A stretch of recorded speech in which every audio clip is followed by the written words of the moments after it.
This is my computer. This is your computer. Let's go on the internet. Let's go. Click it. Yes. Okay. I cursor in between the R and the E.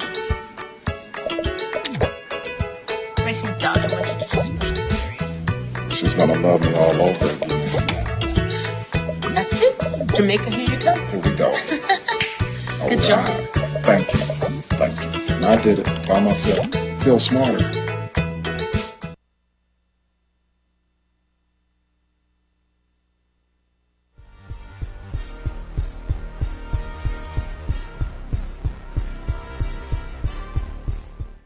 Hi, friends. This is Bill Press on Free Speech TV. Can't tell you how proud I am to be part of the new lineup here on Free Speech TV. It's been around for a long time. It's a great, great independent source of good, liberal, progressive broadcasting every day. We start out the day, but then, of course, moving on to such great friends as Amy Goodman and Tom Hartman, David Packman. You won't find good news like and good people like us anywhere else, and we depend on you to keep us on the air, so you can we can visit together every day, find out what's going on, and talk about it.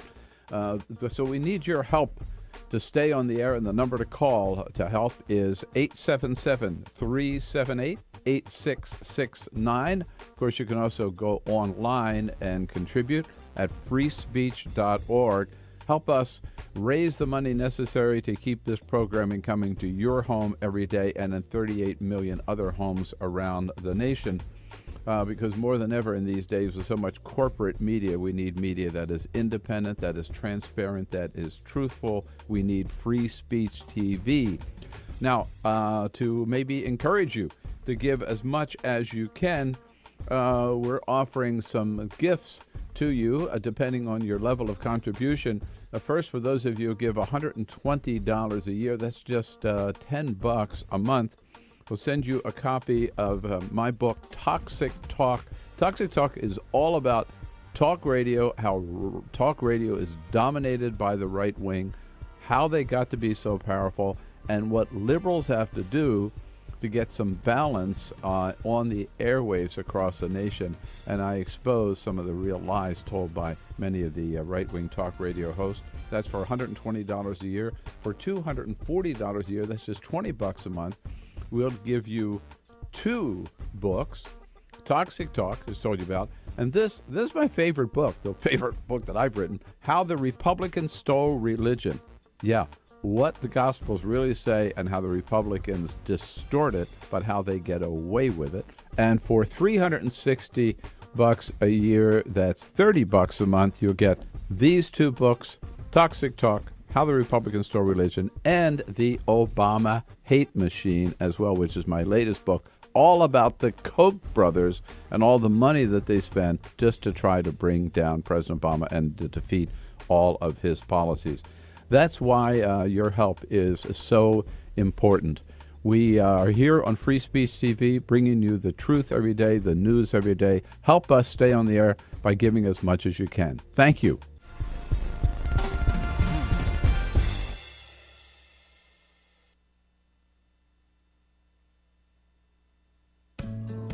You wouldn't let money just blow out of your house. So when your AC or heater is on, make sure the doors, windows, and fireplace flue are shut tight. If you're headed out, turn down the AC or lower the heat by 10 degrees. And always keep your water heater set at 120. A little bit of common sense goes a long way. Get more great tips at energysaver.gov.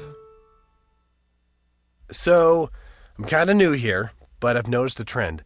My human does this funny thing where she goes around and gets all my toys, and then she hides them in that basket by the door. But it's always the same basket, and it's always in the same place. And then she acts so surprised when I find them, but, she's putting them in the same basket. Again. It's like, hello, that's where you put it last time. You were the worst at hide and go seek.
broadcasting around the nation, on your radio, on your TV, and online. This is The Bill Press Show. Terrorist attack in Kenya. 13 people gunned down in Chicago. And mourning the loss of 12 a week ago today here in Washington, D.C. Whoa. Pretty grim times out there, folks. Good morning, good morning. What do you say? Happy Monday. It is Monday, September 23rd. So good to be with you this morning, and thank you for joining us here on the Bill Press Show. We are waking you up, getting you started on your local progressive talk radio station. Wherever you happen to be in this great land of ours, tune us in on your local progressive radio dial. We could also join us, of course, on Free Speech TV. These first couple of hours, proud to be there with you on Free Speech TV. If you've got a satellite dish, you can find us on DirecTV or on the Dish Network. And for those of you looking at your computer who prefer that small screen, you got us as well on TawkrTV. Find us at youtube.com/TawkrTV. And everybody knows now the new way to spell Talker, which is Tawkr. Tawkr TV. That's got it. Hope you had a great weekend. Ready to jump into a whole new week here on this 23rd of September and all the news of the day. We'll let you know what's going on, and you let us know what you think about it all. Give us a call at 866-55-PRESS. Talk to us on Twitter at BP Show, and be our friend on Facebook at facebook.com/BillPressShow. Here we go. It is Peter Ogburn just running the whole operation today. Dan Henning's got the entire week off. Hello, Peter. Hey. Everything going Happy on? Monday. Everything, yeah. Good to see you. Good to see you. Alicia Cruz has the phones covered, and Cyprian Bolding has us looking good on the video cam. Cyprian and I had a big weekend Saturday. Had a chance to have lunch with and conduct a little interview with one of the great ladies great stars of American rock and roll, American pop music, the great Linda Ronstadt, in town here for the Smithsonian Book Fair. Very cool. Hadn't seen her since, a long time, since California. We used to hang out together in the Jerry Brown days. I became friends there, so went down to see her on the mall Saturday. She has a new book out. By the way, it's a wonderful book. I've read it, called Sweet Dreams, and it's all about her musical career. It's very, very interesting. I mean, I never knew how hard these people work at these songs, learning these songs, and how much they learn from each other. Linda Ross, in the book, she talks about these like jamming sessions. They would get together at her apartment or somebody else's apartment. It was Linda and Don Henley and Jackson Brown and Emmylou Harris and Dolly Parton and wow, Graham Nash. Can you imagine? Others. Yeah, and they would just like sing all night long. You know, I got a song, and let's try this one, and then they work out the harmonies, and it's just wild. They're just some artists that other artists like to work with. Yeah. And she's always been really great at collaborations. James Taylor, she brings them all in, you know. They were all buddies. They travel, and they would go see each other and learn from each other. And she's got a tape recording that somebody did in her apartment where Jackson Brown is teaching her to sing Poor Pitiful Me and Blue Bayou. Oh, wow. Yeah. You know, just incredible. And very cool. Yeah. So we've got that interview with Linda, which what are we going to do? Post that? Stay tuned. Okay. We'll play some of that on the show. Right. We'll let you know. When that's coming up. Hey, the weirdest thing, and it wasn't a great sports weekend for Washington, D.C., the Redskins. Yeah. RG 0-3. RG 0-3. Right. And then the Nats lost one game out of two to the Marlins yesterday, which kind of put them out of. Peter, I told you not to go to the game. It's my fault. You are like Carol. I'm usually good luck. They usually win when I go. Yeah. Maybe it's Mike. I took the kids yesterday. Maybe it's the kids. Because the game we went to, they lost. Okay. All right. But the funniest thing in baseball yesterday was out in Seattle. The Mariners are playing the A's from Anaheim, and a swarm of bees showed up in the outfield, and they had to suspend the game for 20 minutes. Walking in a little bit, dealing with the bees and right. And the bees. Mike Trout's having to deal with it as well in center field. Yeah, I think Mike Trout says, you know what, I'm not going to deal with him. Jim Joyce is walking out as well. To take a look. But he's just behind second base now as well. Bees all over the place. Right. What a mess. Yeah. Get out of here. Anyhow, suspended the game for 20 minutes and the bees flew up somewhere else, I guess. I don't know. Who knows? Right. Lots coming up today. Melanie Sloan's going to be here. She's the head of Citizens for Responsibility and Ethics in Washington. Chris Moody from Yahoo News will be here as a friend of Bill in our last hour together, and we'll check in with reporters from the National Journal and Politico as well and talk about yesterday's very moving memorial service for the victims of the Navy Yard shooting. But first, this is the Full Court Press. Yes, indeed. Here are a couple things making news. Meet the new boss, same as the old boss, if you ask me. Apple's latest version of the iPhone hit the stores on Friday afternoon. And remarkably, even after 7 generations of iPhones, the lines wrapped around city blocks. In cities around the world, some consumers even camped out and waited for their chance to be the first to get their hands on the new iPhone. 2 unlucky campers were approached at gunpoint in Houston, Texas in the overnight hours. They were camping out, and the bandits made off with their old iPhones, iPads, and some cash. No. Once they made it inside, however, they were given new, free iPhones. Oh, really? Yes, indeed. So if you're dumb enough to camp out to wait for a device and you get robbed, at least you get a free one. So... From the sports desk, it's and a bad... How is it? You don't have one? I don't. I'm not going to be getting one, no. Just because I have the 5. I don't know that they've improved enough to make the jump. From the sports desk, it's a bad time to be a fan of the New York Giants, Pittsburgh Steelers, or Washington football team. Despite preseason hype, those teams are all 0-3 on the season so far. Washington narrowly lost to the Lions yesterday. Pittsburgh got blown out by the Bears, and the Giants were destroyed by the Carolina Panthers by a score of 38-0. Oh, wow. It was a blowout.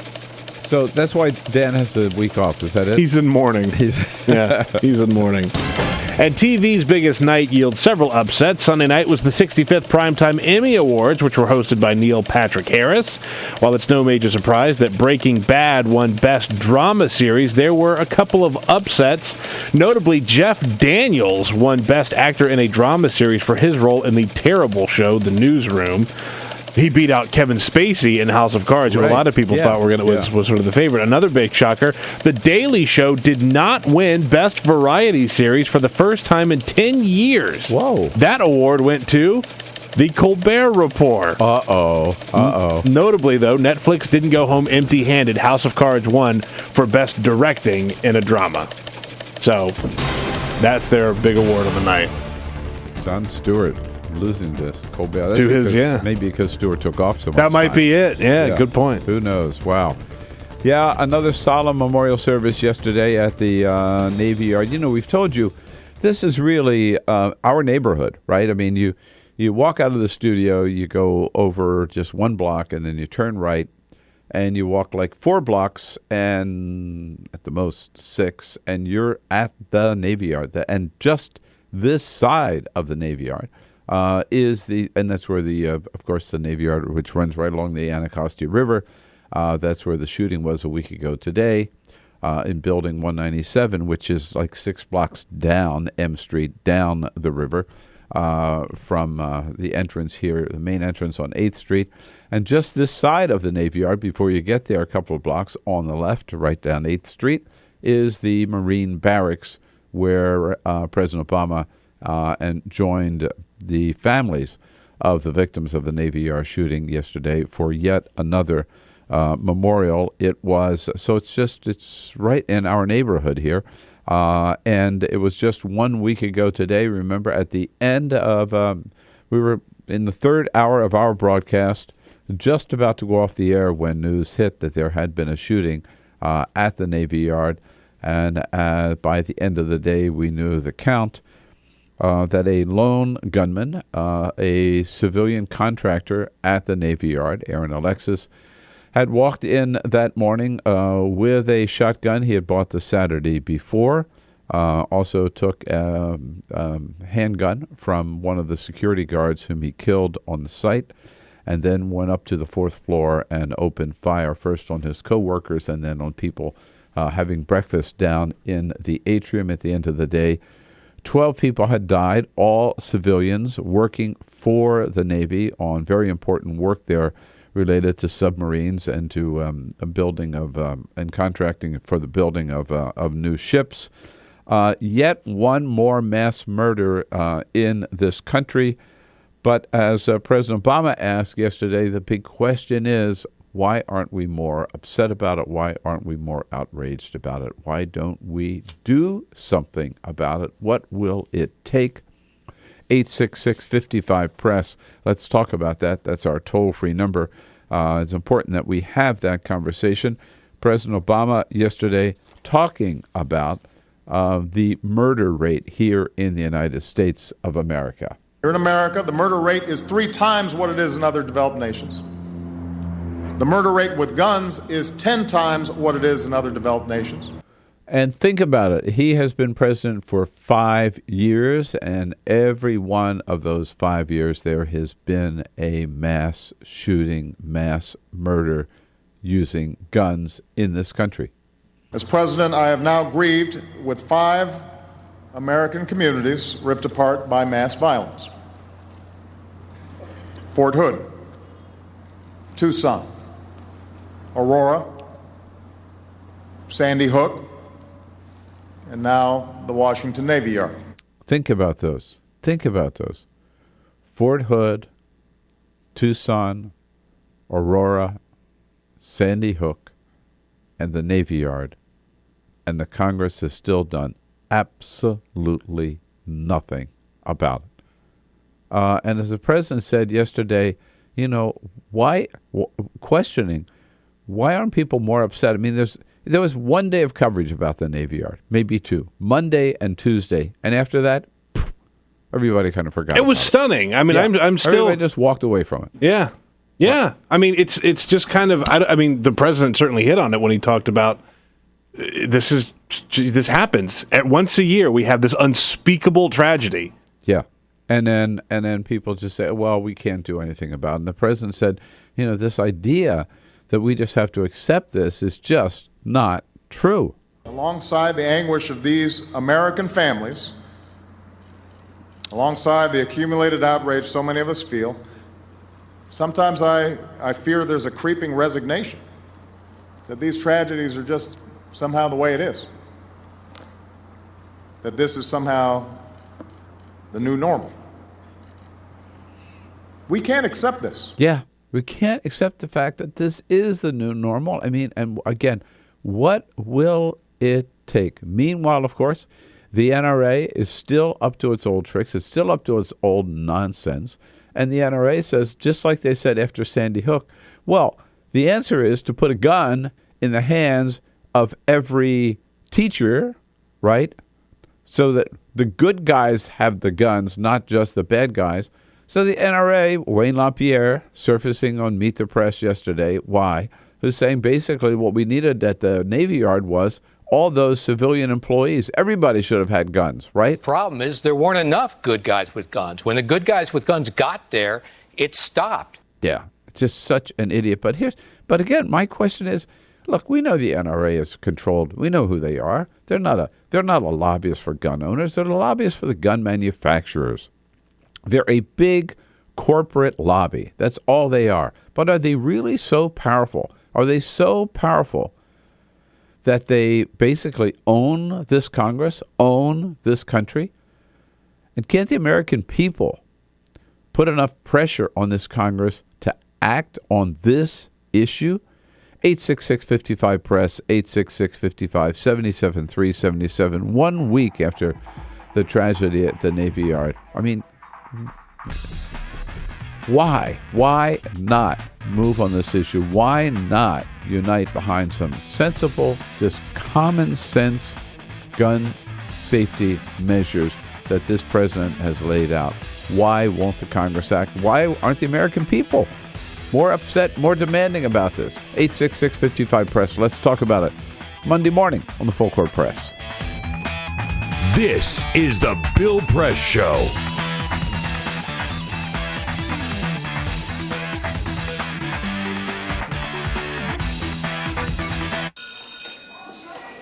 Don't look at me. Your hair's a bit frizzy today. Oh, you should pick that up. Oh, you're such a dork. Loser. Here, let me help you with that. Oops. Every day, kids witness bullying. Oh, look. Your crush is looking at you.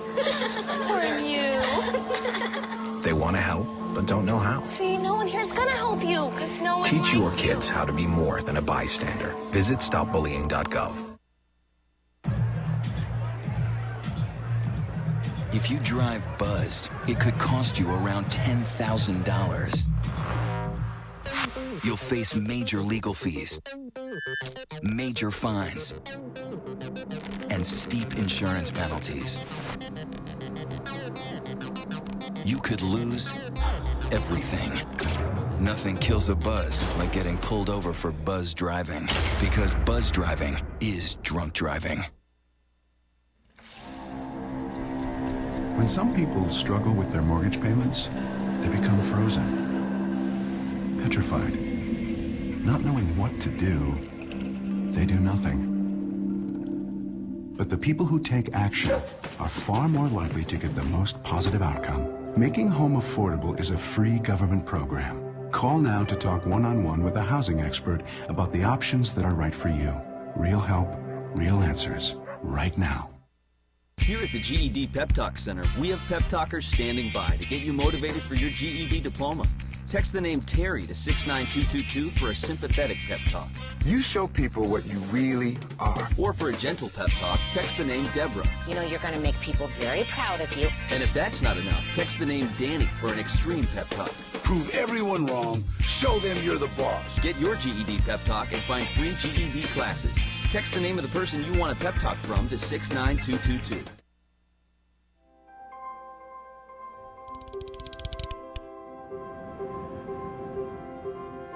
Did you see the world differently?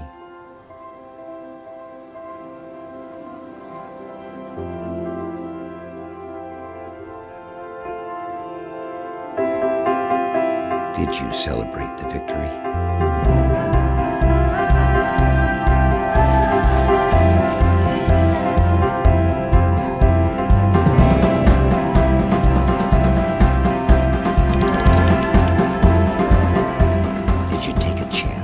So today, I state clearly and with conviction America's commitment to seek the peace and security of a world without nuclear weapons.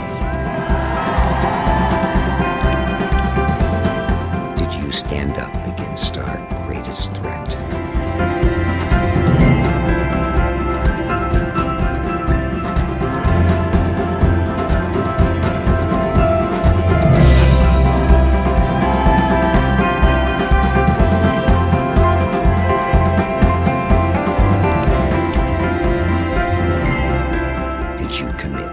Change the world.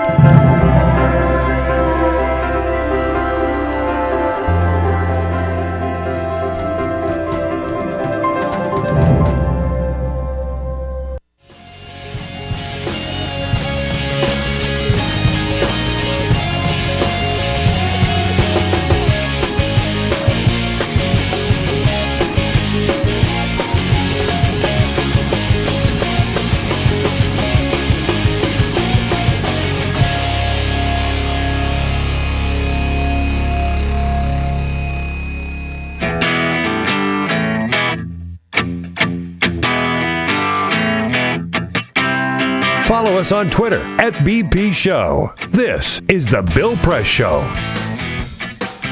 Yep, 25 minutes after the hour now. And we're talking about the Response to the Navy Yard shooting a week ago today here in Washington, D.C., and why there isn't more public response. Is it because have Americans just given up and accepted the fact that the NRA is so powerful we can't do anything about it? Some of you said last Tuesday, the first day we talked about this, well, if we didn't do anything after Sandy Hook, when those 20 little first graders were mowed down, why do we expect people to do anything? Why do we expect the Congress to do anything after what happened at the Navy Yard? I just hope that attitude does not win the day, but it sure looks like it has already. Even, I must admit, the president gave his very powerful remarks yesterday, but he did not say, like he said in Newtown, Connecticut, after the Sandy Hook shooting, I'm going to put the full powers of my presidency behind this, and we need this national conversation. And let's get that conversation going again. He renewed the plea for action, but I think even the president recognized it may not happen. Peter, comments on Twitter? Remember, we're on Twitter at BP Show, doing our best to keep up with those this morning. Robbie Bright says, as long as the American media helps Wayne LaPierre push that mental illness is as much to blame as the gun, nothing is going to change. And Brian Gamble on the question, is the NRA really this powerful? Brian Gamble says, not sure that they are that powerful, but perception has become reality. Find us on Twitter at BP Show. No. Yeah, I think that's a good point. I've talked before about this idea that as a member of Congress or any politician, you cannot stand up to the NRA and survive. There's so many stories that prove just the opposite. John Yarmouth is a frequent guest on our show. He's from Kentucky. He's a Democrat from Kentucky, right? He gets reelected, has been reelected several times already, and got elected in the first place. And the NRA, he targeted him because he was such a pro-gun control person. Let's say hello to Don up in Nashua, New Hampshire on Free Speech TV. Hey, Don. Hi, Bill. Nice talking to you again. Thank you. Yeah, good to hear from you. First of all, Wayne LaPierre's good guy gun thing is really debunked because there were good guys with guns, and obviously this guy got through. Yeah. But to get through to the people, I think instead of words, like you see people standing in the Capitol with pictures of the slain people from Benghazi, they should take pictures of these children that were slain, their autopsy pictures, and hang them around the rotunda of this. I think that might have an impact, Don. Good idea. I will never forget.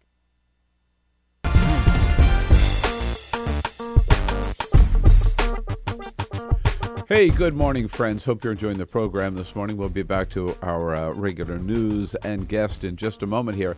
But first, I want to tell you something about Free Speech TV. I can't tell you, first of all, how proud I am to be part of the new part of the lineup on Free Speech TV. It's been around a long time with some great friends and great talent and great minds, Tom Hartman and Amy Goodman and David Packman, and we're now part of the program.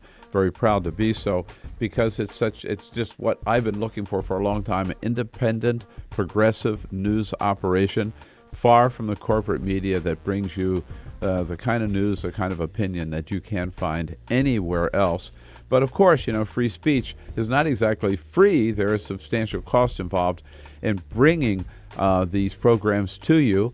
And free speech has never accepted any money from corporations. That's what I love about it. No money from political parties, and no money from any government agencies. So we depend on you to keep us going and to keep us on the air, and ask you to be as generous as you can to this independent, transparent, truthful news network called Free Speech TV. You can join us and give us your contribution by going to give us a call at 877-378-8669. Or, of course, you can always go to freespeech.org and make your pledge to help you, maybe give you a little incentive to make the pledge. Got a couple of gifts for you. For a $120 gift contribution, that's just $10 a month to keep Free Speech TV coming to you. We'll give you a signed copy of my book, Toxic Talk, all about talk radio, right-wing talk radio, and why it's so important to have progressive talk radio on the air, why the right-wingers control the radio airwaves, That's for $120 a month, $120 a year, $10 a month. For a $240 pledge, we'll give you a copy of Toxic Talk and a copy of my book, How the Republicans Stole Religion, all about how the right-wingers and the Christian conservatives have put out the word there that they're the God party and Democrats are not. I tell the truth here about what the Gospels are all about. Progressives, God being the first great liberal.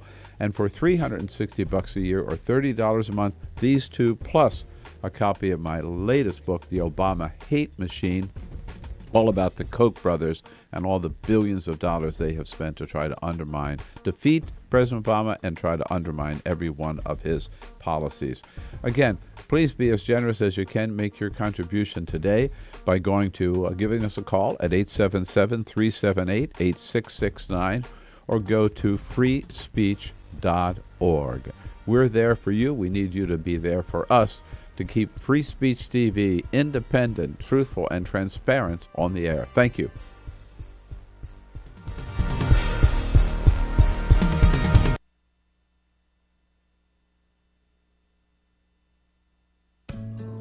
You wouldn't let money just blow out of your house.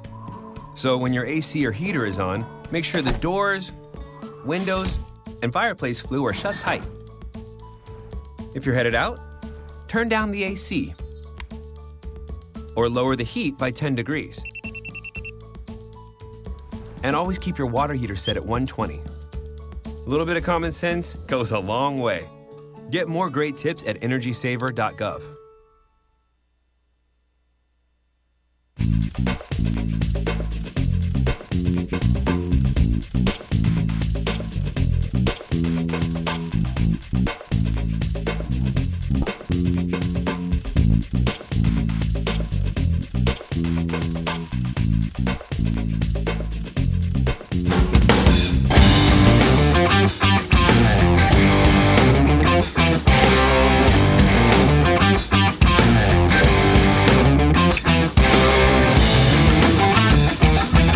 Get social with Bill Press. Like us at facebook.com/Bill Press Show. This is The Bill Press Show.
Hey, here we are 34 minutes now after the hour this Monday morning, September 23rd.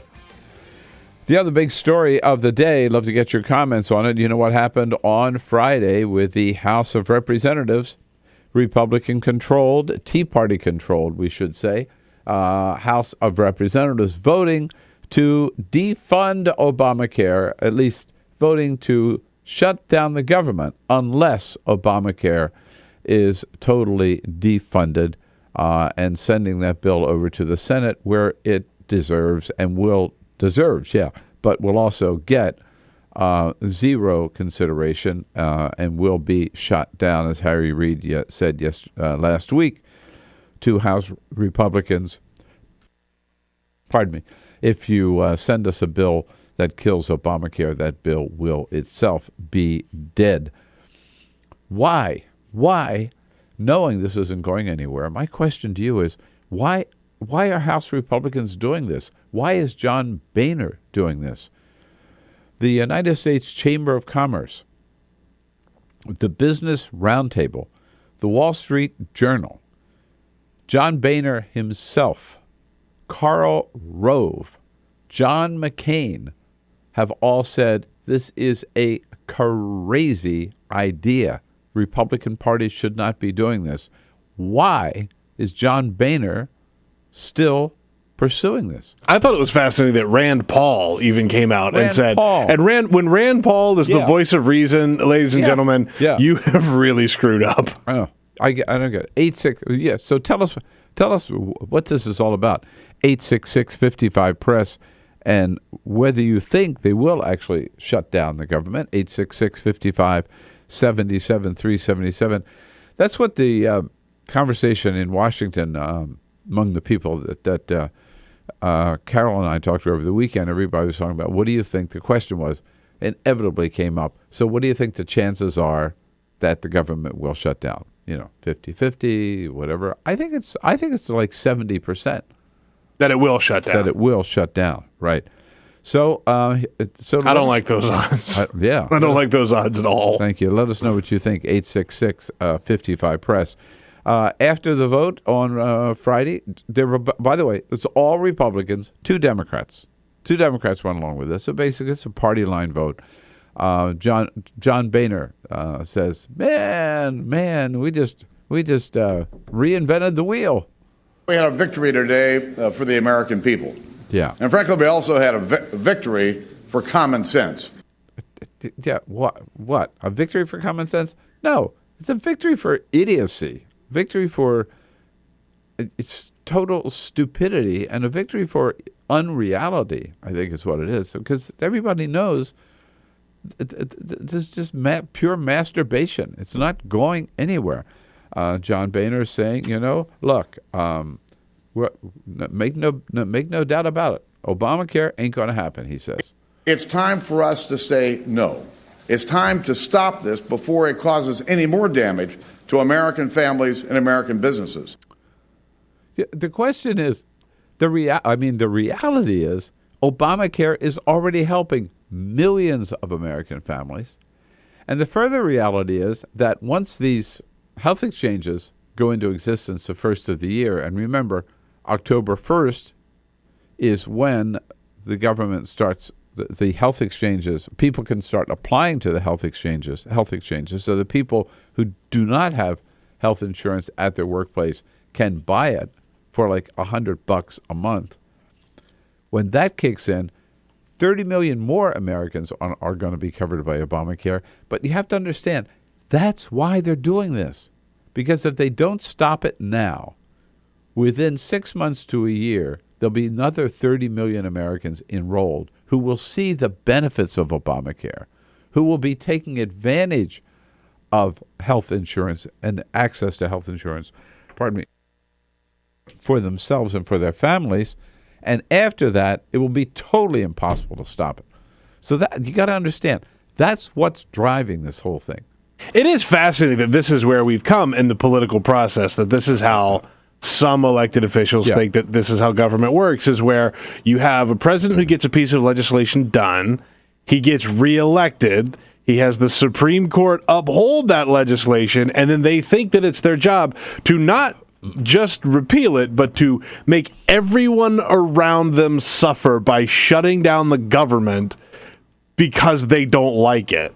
Yeah, and it's crazy. It's because Obamacare has proven to be so successful and people like it so much that they are desperate to try to stop it now. This is their last chance.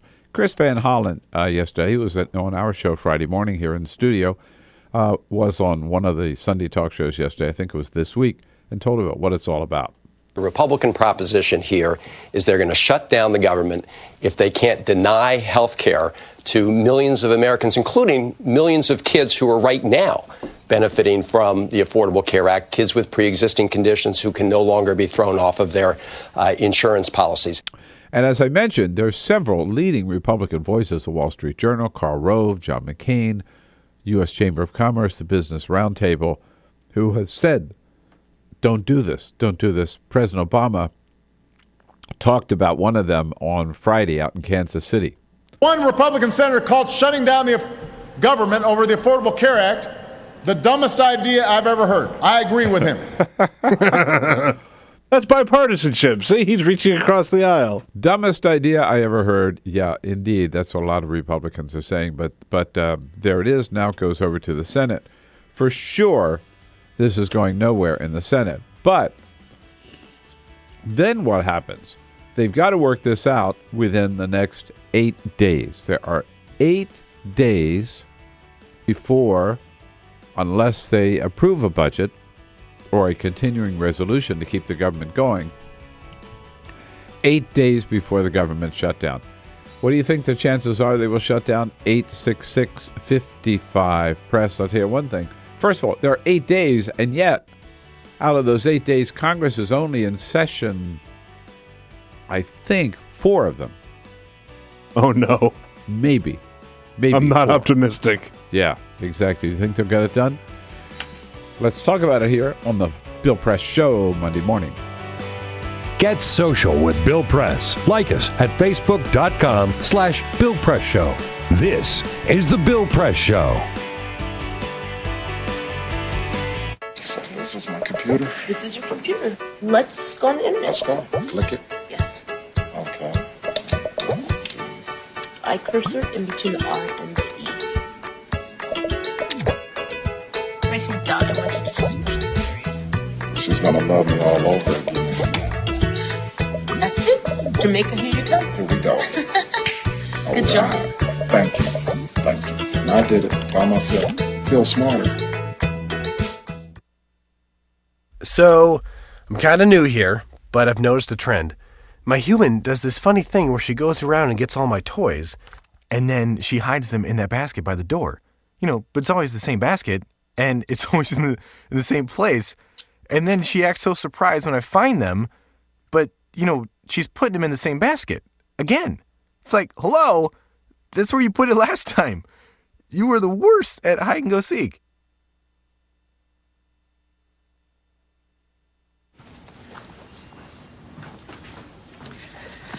All right. I know this isn't any fun to talk about, but we should. Okay. So who's going to do what? I'll pack the dead batteries. Great. I'll only put what I don't need into a duffel bag. Perfect. That's totally unhelpful. No problem. Meanwhile, I will try to comfort everyone by speaking in a calm voice. And I'll try to get the generator going without any gas. Oh, let's not forget the cell phones, which probably won't work. Right. And who is going to handle supplies? I can forget to do a list for us. Thanks, pal. Well, I think we couldn't be any less prepared. I'm proud of you guys. Talk to your kids about who to call, where to meet, what to pack. Visit ready.gov/kids for tips and information. Hey, thanks for stopping by. I followed your character since the first episode. I'm a big fan. Big fan. Thank you. And listen, your storyline, it makes for incredible TV drama. Thing is, your drug use is very adult content. Too adult for the kids. So I'm gonna have to block you. Oh, man. Yeah. Well, have a good one. You're a nice lady.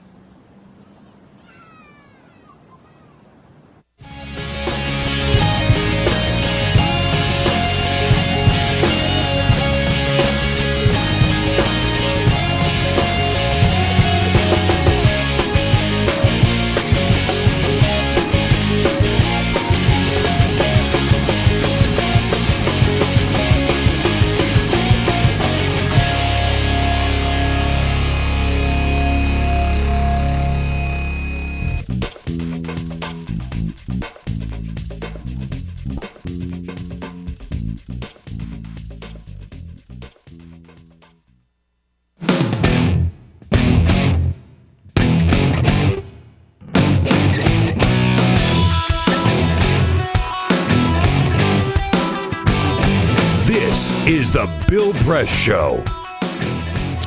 15 minutes before the top of the hour, Monday morning.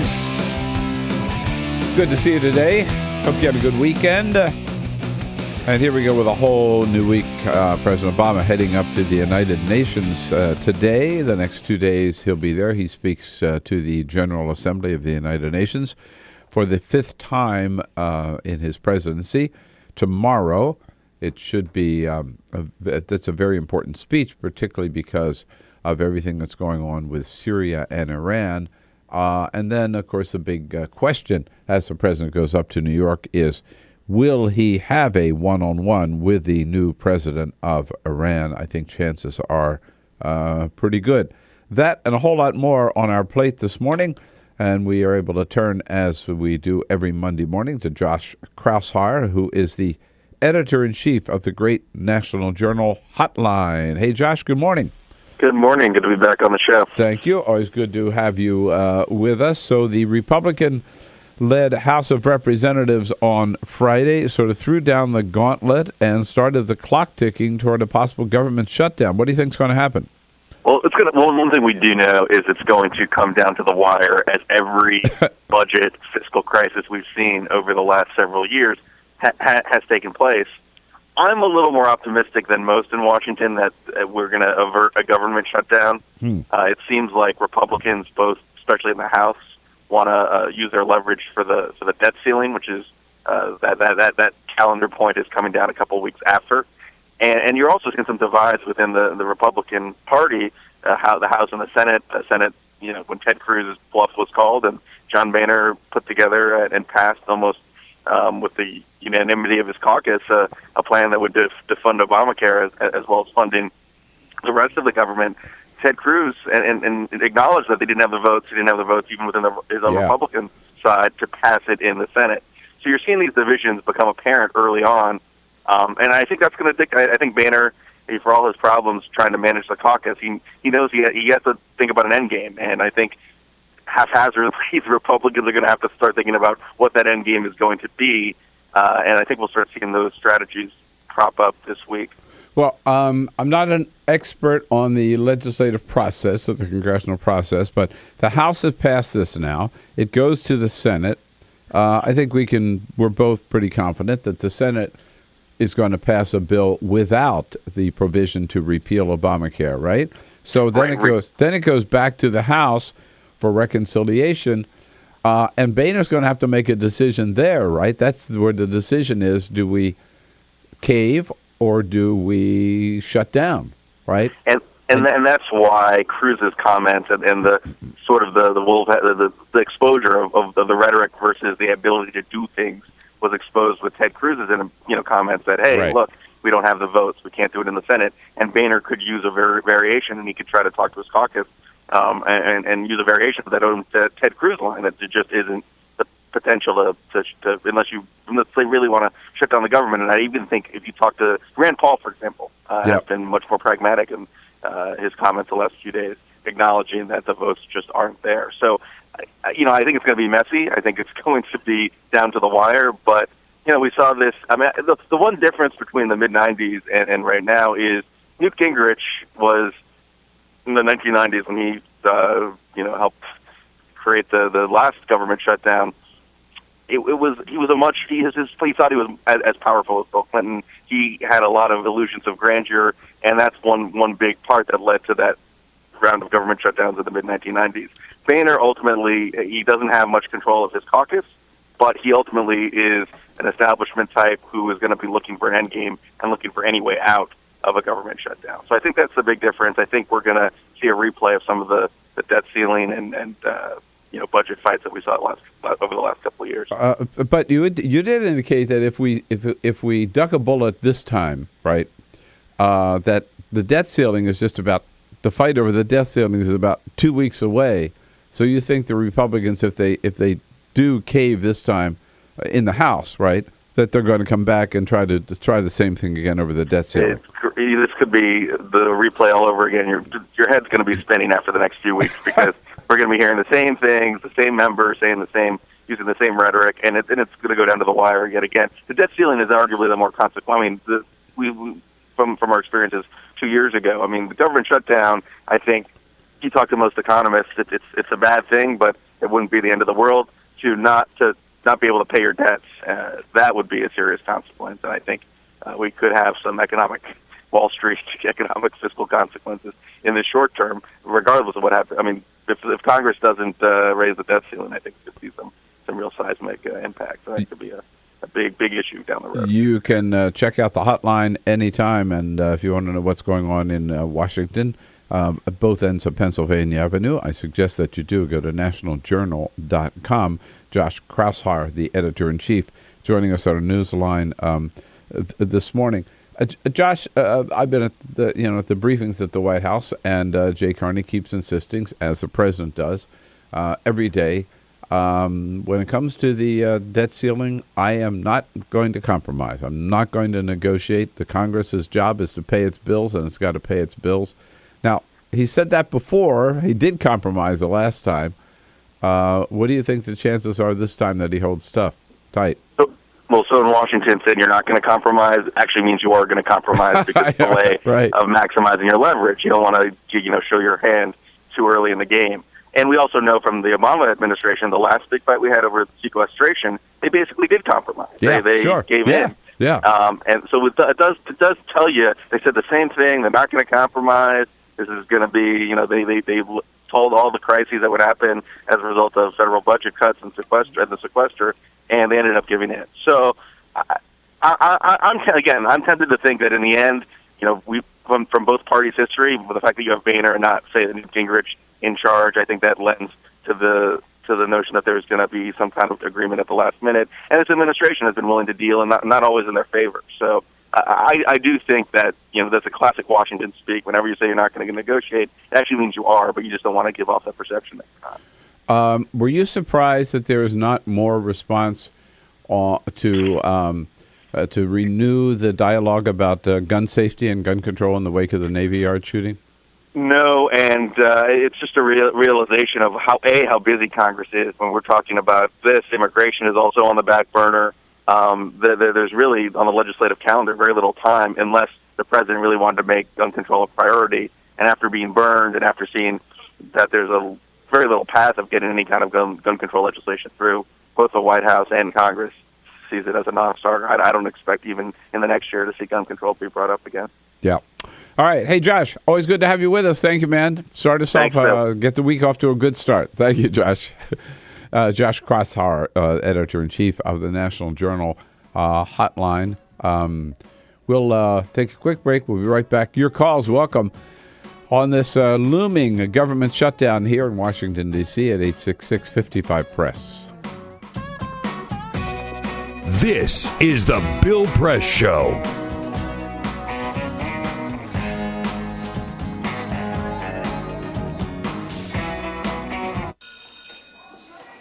Don't look at me. Your hair's a bit frizzy today. Aww, you should pick that up. Oh, you're such a dork, loser. Here, let me help you with that. Oops. Every day, kids witness bullying. Oh, look. Your crush is looking at you. Poor you. They want to help, but don't know how. See, no one here's gonna help you, because no one Teach likes your you. kids how to be more than a bystander. Visit stopbullying.gov. If you drive buzzed, it could cost you around $10,000. You'll face major legal fees, major fines, and steep insurance penalties. You could lose everything.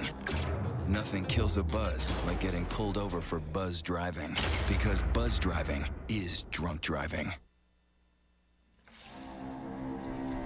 When some people struggle with their mortgage payments, they become frozen, petrified. Not knowing what to do, they do nothing. But the people who take action are far more likely to get the most positive outcome. Making home affordable is a free government program. Call now to talk one-on-one with a housing expert about the options that are right for you. Real help, real answers, right now. Here at the GED Pep Talk Center, we have pep talkers standing by to get you motivated for your GED diploma. Text the name Terry to 69222 for a sympathetic pep talk. You show people what you really are. Or for a gentle pep talk, text the name Deborah. You know you're going to make people very proud of you. And if that's not enough, text the name Danny for an extreme pep talk. Prove everyone wrong. Show them you're the boss. Get your GED pep talk and find free GED classes. Text the name of the person you want a pep talk from to 69222.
This is the Bill Press Show.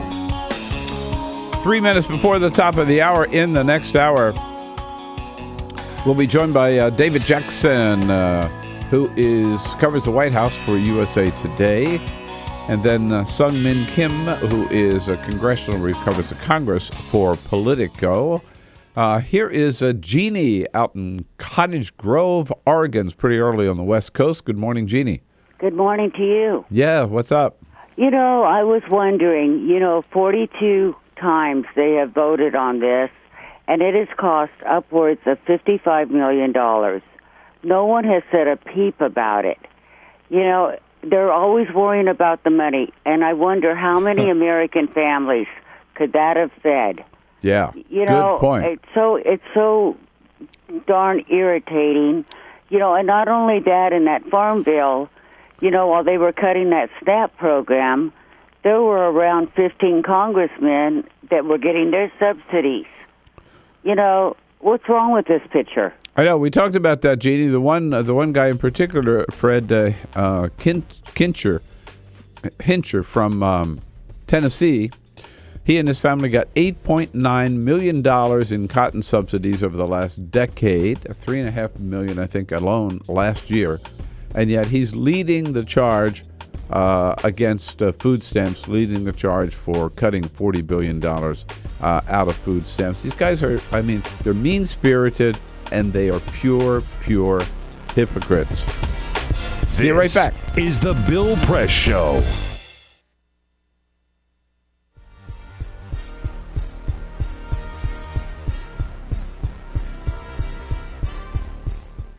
Hi, friends. This is Bill Press on Free Speech TV. Can't tell you how proud I am to be part of the new lineup here on Free Speech TV. It's been around for a long time. It's a great independent source of good, liberal, progressive broadcasting every day. We start out the day, but then, of course, moving on to such great friends as Amy Goodman and Tom Hartman, David Pakman. You won't find good news and good people like us anywhere else, and we depend on you to keep us on the air, so we can visit together every day, find out what's going on, and talk about it. So we need your help to stay on the air, and the number to call to help is 877-378-8669. Of course, you can also go online and contribute at freespeech.org. Help us raise the money necessary to keep this programming coming to your home every day and in 38 million other homes around the nation. Because more than ever in these days with so much corporate media, we need media that is independent, that is transparent, that is truthful. We need Free Speech TV. Now, to maybe encourage you to give as much as you can, we're offering some gifts to you, depending on your level of contribution. First, for those of you who give $120 a year, that's just $10 a month. We'll send you a copy of my book, Toxic Talk. Toxic Talk is all about talk radio, how talk radio is dominated by the right wing, how they got to be so powerful, and what liberals have to do to get some balance on the airwaves across the nation. And I expose some of the real lies told by many of the right-wing talk radio hosts. That's for $120 a year. For $240 a year, that's just $20 a month. We'll give you 2 books. Toxic Talk, as told you about. And this is my favorite book, the favorite book that I've written, How the Republicans Stole Religion. Yeah, what the Gospels really say and how the Republicans distort it, but how they get away with it. And for $360 a year, that's $30 a month, you'll get these 2 books, Toxic Talk, How the Republicans Stole Religion, and The Obama Hate Machine as well, which is my latest book, all about the Koch brothers and all the money that they spend just to try to bring down President Obama and to defeat all of his policies. That's why your help is so important. We are here on Free Speech TV, bringing you the truth every day, the news every day. Help us stay on the air by giving as much as you can. Thank you.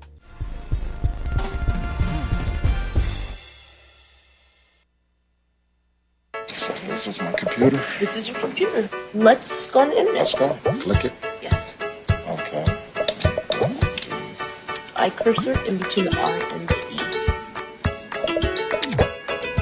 Pressing down, I want you to just push the period. She's gonna love me all over again. That's it. Jamaica, here you go. Here we go. Good job. Thank you. Thank you. And I did it by myself. Feel smarter. So, I'm kind of new here, but I've noticed a trend. My human does this funny thing where she goes around and gets all my toys, and then she hides them in that basket by the door. But it's always the same basket, and it's always in the same place. And then she acts so surprised when I find them, but, she's putting them in the same basket. Again.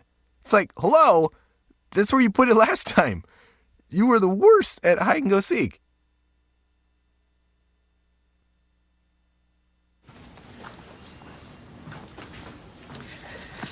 All right. I know this isn't any fun to talk about, but we should. Okay.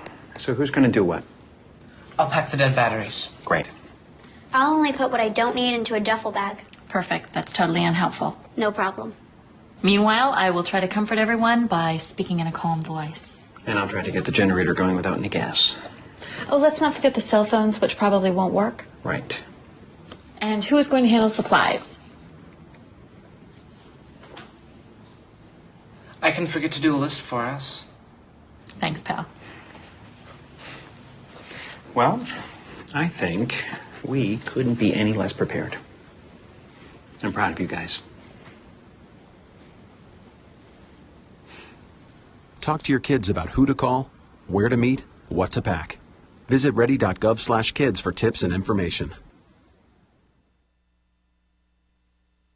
Hey, thanks for stopping by. I followed your character since the first episode. I'm a big fan. Big fan. Thank you. And listen, your storyline, it makes for incredible TV drama. Thing is, your drug use is very adult content. Too adult for the kids. So I'm gonna have to block you. Oh, man. Yeah. Well, have a good one. You're a nice lady.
broadcasting around the nation on your radio, on your TV, and online.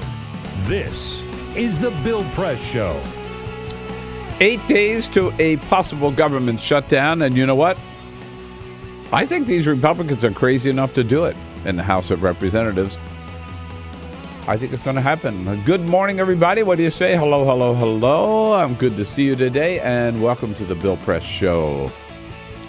We are in our nation's capital, in our studio on Capitol Hill, just down the street from the United States Capitol building. Kind of quiet now because the entire Congress is out of town. They don't come back until Wednesday this week. It's not like they have nothing to do, but they just would rather not be here, not working. That's been their MO for the last 3 years, ever since Republicans took charge, basically getting nothing done, neglecting their duties, and not doing anything that the little that they do accomplish until the very last minute. And with 8 days to go, they don't have to start working until maybe 6 days from now. So don't expect too much. At any rate, good to see you today. Thank you for joining us. The Bill Press Show coming to you live on your local progressive talk radio station. Of course, we are your morning radio show. Also happen to be carried on TV, on Free Speech TV. Good to be there with you on Free Speech TV. If you've got a satellite, find us on the Dish Network or on DirecTV. And if you want to watch us online, video stream the show, if you're at the office or more convenient to do so at home on your computer, just go to youtube.com/TawkrTV, TAWKR-TV.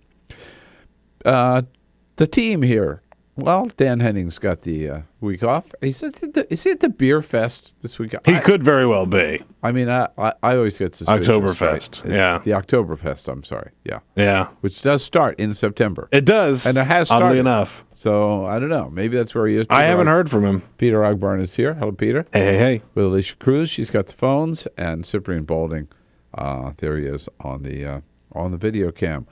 Last night, the big Emmy Awards. Yeah, right? Yeah. There's something about this show that just doesn't quite take off for me. Yeah, I hear you. Last night I was watching actual television instead of the Emmy. Breaking Bad had its next to last episode last night. Oh, yeah. And I would much rather watch that than watch Breaking Bad win all these awards on the Emmys. But it did. It did, yeah. It won Best Drama. Got the big awards. Neil Patrick Harris said that he was the MC and talking about how the show is being carried. Tonight we celebrate the best of television. For our younger audience, that's the thing you watch on your phones. Or iPads. Yeah. What is the TV anymore, right? God. Look, we're on Free Speech TV, but you can watch the show on your phone or your iPad on YouTube, watch it on Talker. So, I mean, TV is not what it used to be at all. I was talking to my sister yesterday, and she was saying she watches the show on her Kindle. There you go. Yeah, there you go. Yeah. I mean, who would have thunk it, right? How about it? Hey, so coming up, David Jackson covers the White House for USA Today. He was busy with the president over the weekend. He'll tell us all about it here at the top of the hour. We're also going to be joined by Suman Kim, who covers Congress for Politico, and tell us his take on whether or not there will be a government shutdown. He'll be in studio with us. In the next hour, Chris Moody here is a friend of Bill from Yahoo News. And then Melanie Sloan from Citizens for Responsibility and Ethics in Washington with the dirtiest members of Congress. We always look forward to that list every year. But first, this is the Full Court Press. Here's what's making news. Maybe America will start to appreciate the Carolinas a little more now. A recently unclassified document that was uncovered by The Guardian shows that America nearly went to war with itself. In January of 1961, the U.S. Air Force mistakenly dropped a pair of hydrogen bombs over Goldsboro, North Carolina. The bombs each carried a 4-megaton payload that were about 260 times more powerful than the atom bombs dropped on Hiroshima and Nagasaki, Japan. The two atomic bombs were released after a B-52 airplane carrying them went into a tailspin during a routine test flight. One of the bombs landed in a tree and the other in a meadow. The Guardian reports that the document says that the bombs should have detonated, parachutes were deployed, and triggers were armed, but one low-voltage switch failed to activate as it should have, preventing what should have been widespread damage in North Carolina. Yeah, thank God that one switch didn't activate. God. I mean, it should have blown up. It should have blown North Carolina off the map, but it didn't. This was in 1961. Yeah. Right? And we just found out about it thanks to the Freedom of Information Act. I'm giving credit to WikiLeaks. Why not? Edward Snowden. Yeah, right. Unbelievable. Isn't that crazy? Imagine. Crazy story. Crazy story. You would have felt that, I mean, not just in North Carolina, you would have felt that at least as far as Washington, D.C. 260 times more powerful than Hiroshima and Nagasaki? Yeah, I mean, that's a big deal. And here is a true stimulus program in the state of Colorado. While communities that were hit with flash floods in the state are still reeling from the damage, one group is helping residents rebuild. They are called No on Proposition AA, and they are distributing joints to pot smokers who lost their weed in the fire. Oh, good. Vice President Biden is expected in Colorado today, and the group has invited him to help pass out joints while he's in town. No word from Biden yet on whether or not he will help, but for our Colorado viewers and listeners, if you need to go and get your weed today, starting at 11 a.m. and until the weed runs out at the Pearl Street Mall in Boulder, Colorado, you can go get your joints. Don't you love it? Isn't that great? Yeah. The one thing we can't do, the one thing we can never do is let floods interfere with our pot smoking experience out in Colorado. President Obama, again, heading up to the United Nations today for 2 days. Tomorrow he will speak to he has a whole series of meetings today, a reception tonight for employees of the UN mission, the United States mission to the UN, and then an address to the General Assembly of the United Nations tomorrow. Meanwhile, at the White House, David Jackson covers the White House for USA Today. He was on guard duty over the weekend. I noticed we call it pool duty. That's a small group of reporters assigned to cover the president every day, everywhere he goes. David Jackson joining us on our newsline this morning. Hey, David, how are you? Good morning. Long day on Saturday. Long day on Saturday. You spent most of the day at the golf course, right? Yes. Up at Fort Belvoir. President got in as much golf as he could before the rain came. Did they complete their 18 holes? No? I think so. I think he might have wanted to stay longer. I guess we started packing up about 3 o'clock as the clouds are moving in. But who was he playing with this weekend? Mostly his aides. Marvin Nicholson, his personal aide, was there, and a couple of other guys from the White House. He still, for the most part, plays with just White House staffers and not members of Congress or donors or whatever. Right. But Time.com did an interesting look at that, and yet it is mostly staffers. Very few lawmakers. The only important person, end quote, who he's golfed with the most is Vice President Biden. Right. Yeah. Wasn't it last weekend he went out with Tony Kornheiser and Michael Wilbon again? Yes, for the second time. For the second time, huh? Yeah, That's pretty crazy. Right. Well, if you're going to talk sports with somebody, those are two of the best guys to do it with. That's true. No, that's for sure. And then Saturday night, you usually come back from the golf course and you've got the night off, right? Saturday night at the Congressional Black Caucus. Yes, and that was a tough one to pull because there was a lot of meat in that speech. He talked about the possible government shutdown. He also talked about gun control and also civil rights. So it was pretty interesting that he delivered such a impassioned speech so late on a Saturday night. I think it got past a lot of people. Yeah, there were some complaints last year, right, that the president was kind of lecturing to the CBC. Exactly. Well received this year? Very well received. Yes, he hit all the right notes with that crowd, and he basically seemed pretty upset. I mean, for whatever reason. I mean, obviously he's very frustrated with the shutdown negotiations, but he also I think took the Navy Yard shooting to heart, as we again saw yesterday during the Navy Memorial Service, and he's talking about wanting to revive the gun control efforts, but I think he knows that's probably not going to happen with this particular Congress. Well, yeah, I was going to ask you about that because the president did, very powerful remarks, I thought, yesterday about this cannot be considered the new normal. But what he didn't say is, so we're going to reopen this conversation or redouble our efforts, right, to get the gun safety package passed. That's correct. In fact, he said that the change isn't going to come from Washington because it's broken. It has to come from the American people themselves.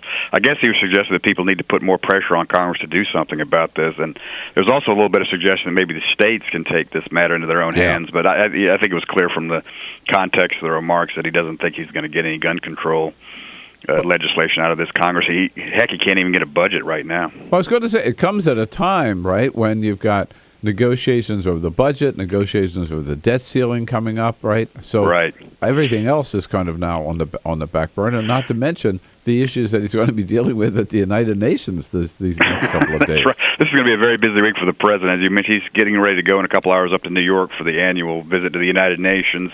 He's got a bunch of meetings with world leaders. He's got his big speech to the General Assembly Tuesday morning.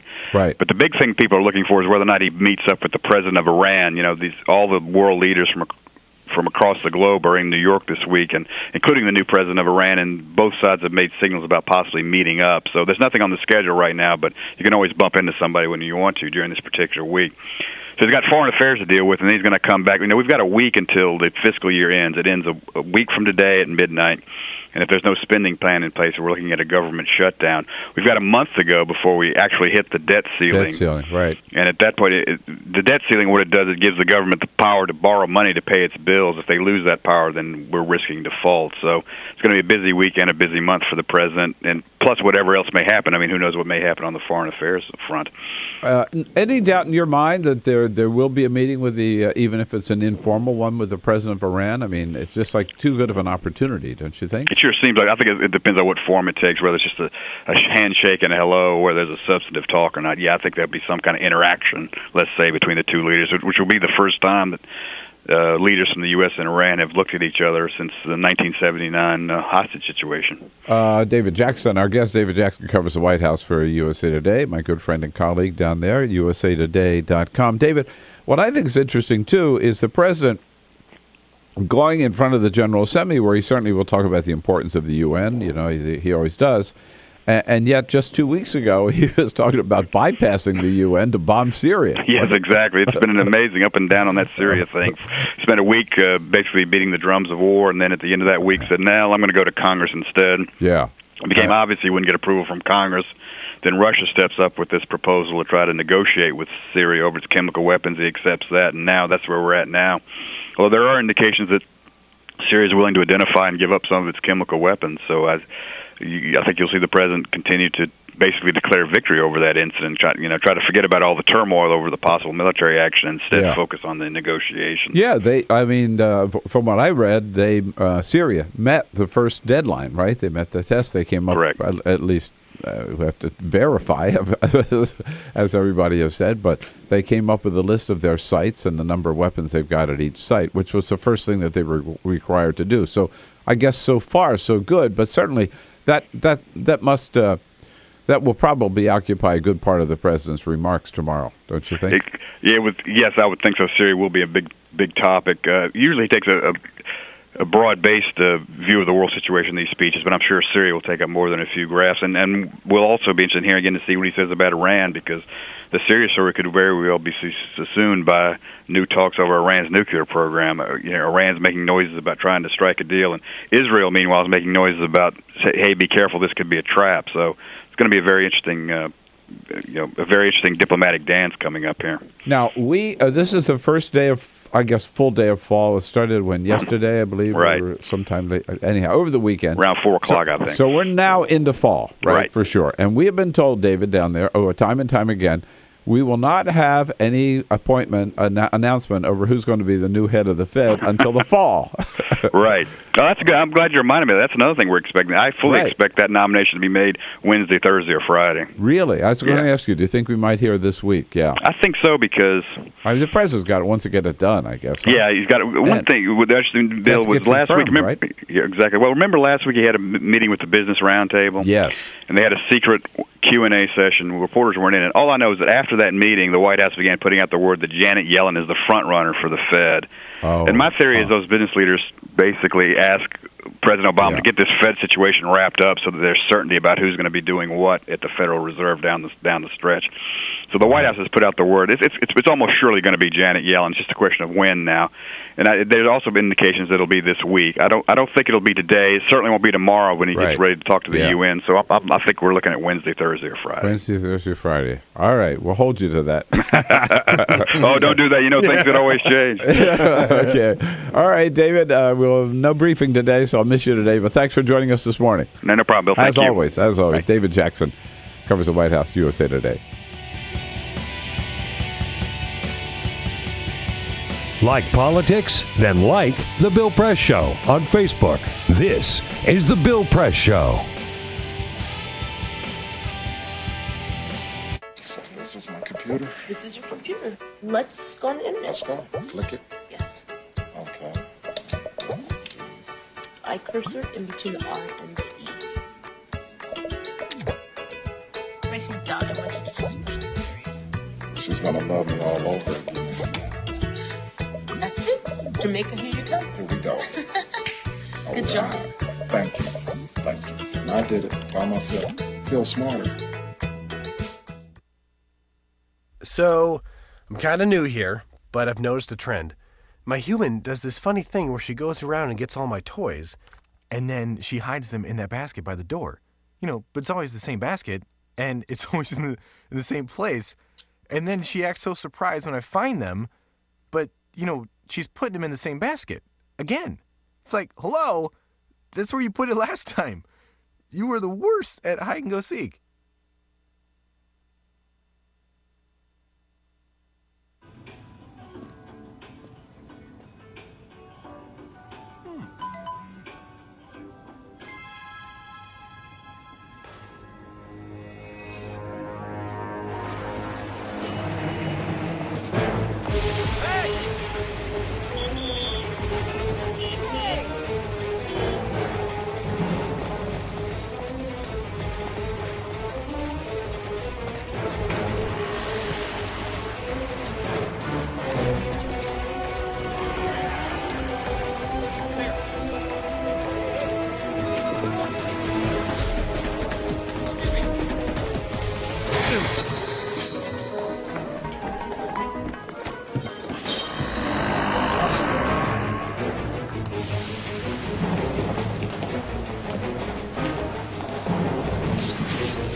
So, same time next week?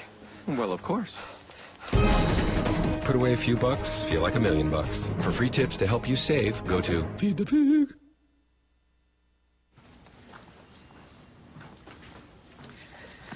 All right. I know this isn't any fun to talk about, but we should. Okay. So who's going to do what? I'll pack the dead batteries. Great. I'll only put what I don't need into a duffel bag. Perfect. That's totally unhelpful. No problem. Meanwhile, I will try to comfort everyone by speaking in a calm voice. And I'll try to get the generator going without any gas. Oh, let's not forget the cell phones, which probably won't work. Right. And who is going to handle supplies? I can forget to do a list for us. Thanks, pal. Well, I think we couldn't be any less prepared. I'm proud of you guys. Talk to your kids about who to call, where to meet, what to pack. Visit ready.gov/kids for tips and information. Hey, thanks for stopping by. I followed your character since the first episode. I'm a big fan. Big fan. Thank you. And listen, your storyline, it makes for incredible TV drama. Thing is, your drug use is very adult content. Too adult for the kids. So I'm gonna have to block you. Oh, man. Yeah. Well, have a good one. You're a nice lady.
In the next segment, we'll be talking with, in fact, in studio with us, Suman Kim covers the Congress for Politico, and we'll talk about the possibilities of a government shutdown. Meanwhile, the House of Representatives, Republican-led House, on Friday passed this measure to shut down the government unless we can defund Obamacare. There's only one senator, Republican senator so far, who has stood up for that, and that is Ted Cruz of Texas. He is being hammered by his Republican colleagues in the Senate for being so out of touch with reality. But at least somebody came to Ted Cruz's defense. Oh, good. Finally, a reasonable conservative. A reasonable conservative stood up and defended Ted Cruz, none other than Sarah Palin. Yeah, Sarah Palin writes in a column, quote, "Ignore the peanut gallery pundits, Ted. They've written my political obituary so many times, I'm practically Lazarus. Now they're trying to destroy you, Ted Cruz. Good luck with that, you weasels. Texans are just as tough as Alaskans. Smaller, but just as tough." Wait, so she thinks she's giving Ted Cruz a compliment, right? Tiny man, you tough tiny man. Those little Texans, yeah, they're not as tough as us Alaskans. This is the Bill Press Show.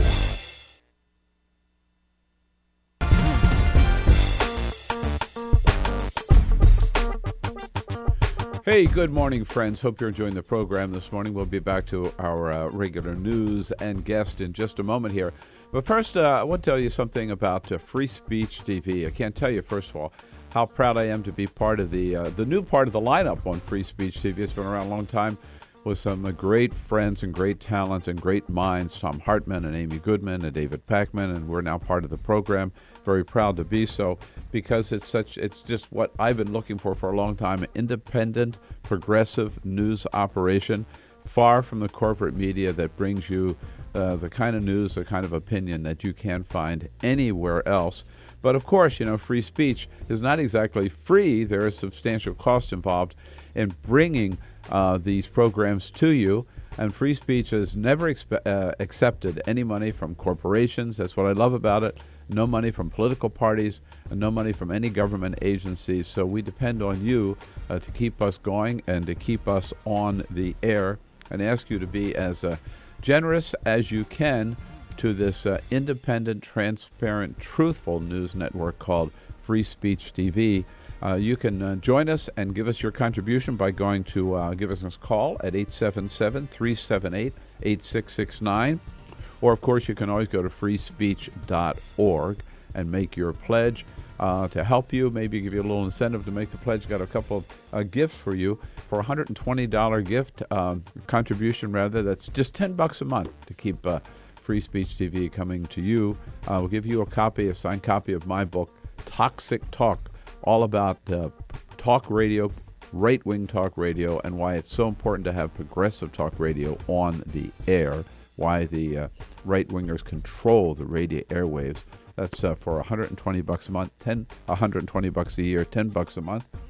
For a $240 pledge, we'll give you a copy of Toxic Talk and a copy of my book, How the Republicans Stole Religion, all about how the right-wingers and the Christian conservatives have put out the word there that they're the God party and Democrats are not. I tell the truth here about what the Gospels are all about. Progressives, God being the first great liberal. And for $360 a year or $30 a month, these two plus a copy of my latest book, The Obama Hate Machine, all about the Koch brothers and all the billions of dollars they have spent to try to defeat President Obama and try to undermine every one of his policies. Again, please be as generous as you can. Make your contribution today by going to giving us a call at 877-378-8669 or go to freespeech.org. We're there for you. We need you to be there for us to keep Free Speech TV independent, truthful, and transparent on the air. Thank you.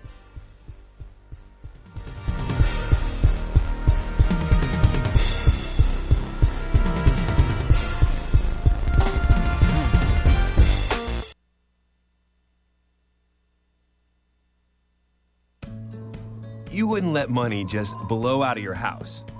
So when your AC or heater is on, make sure the doors, windows, and fireplace flue are shut tight. If you're headed out, turn down the AC or lower the heat by 10 degrees. And always keep your water heater set at 120. A little bit of common sense goes a long way. Get more great tips at energysaver.gov. So, I'm kind of new here, but I've noticed a trend. My human does this funny thing where she goes around and gets all my toys, and then she hides them in that basket by the door.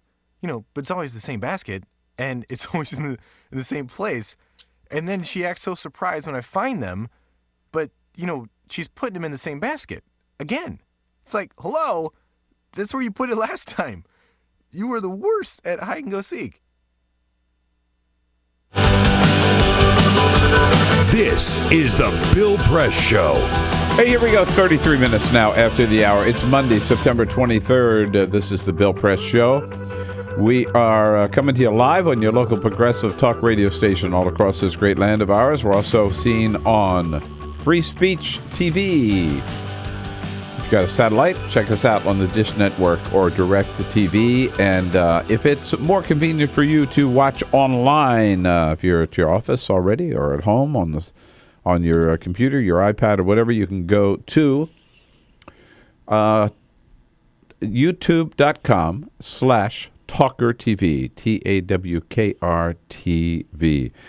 We're coming to you live from our nation's capital, as we said, and brought to you by the International Association of Sheet Metal, Air, Rail, and Transportation Workers Union. They've all combined together now in what's called the SMART Union. Good men and women of the SMART Union under President Joseph Nigro, giving a fair day's work for a fair day's pay. You bet. Find out more information at their website, smart-union.org.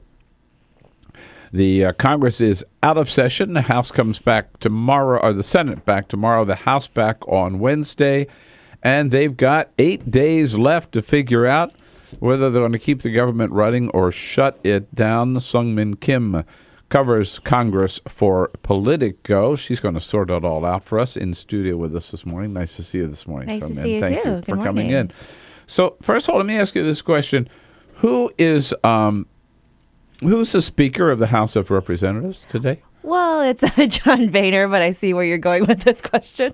Yeah, I mean, let me put it this way. Who's in charge of the House of Representatives? It's really hard to see. I mean, you see the pull that the influence that these conservatives in the House Republican Conference have been. I mean, just a couple weeks ago, they were going to try this, two-step strategy that so they could get a vote on defunding Obamacare, but yet still keep the government open. The conservatives saw right through that method, and now we're 8 days out. There's really no clear path forward, and the Republican Conference has significantly gone to the right here. So John Boehner said this is a dumb. He may not have used that phrase, but he did say it was not a good idea to try to shut the government down for Obamacare. And members of his caucus, enough of them. How many are there in this block of Tea Partiers? It depends on the various numbers. I know about 80 Republicans signed a letter urging Speaker Boehner and the leadership to defund it earlier this summer. But it doesn't mean all 80 would have necessarily pushed the country on the precipice of a shutdown. But I think leadership aides have told us maybe a few dozen or so, 2 or 3 dozen, who are willing to vote to do so. So with no Democratic support, I mean, that's enough to derail or prevent the up to 218 to get that final passage. Right. So if Boehner were to allow, let's say if Boehner said, no, I'm not going to do that. I'm just going to put it up there, keeping the government going without defunding Obamacare.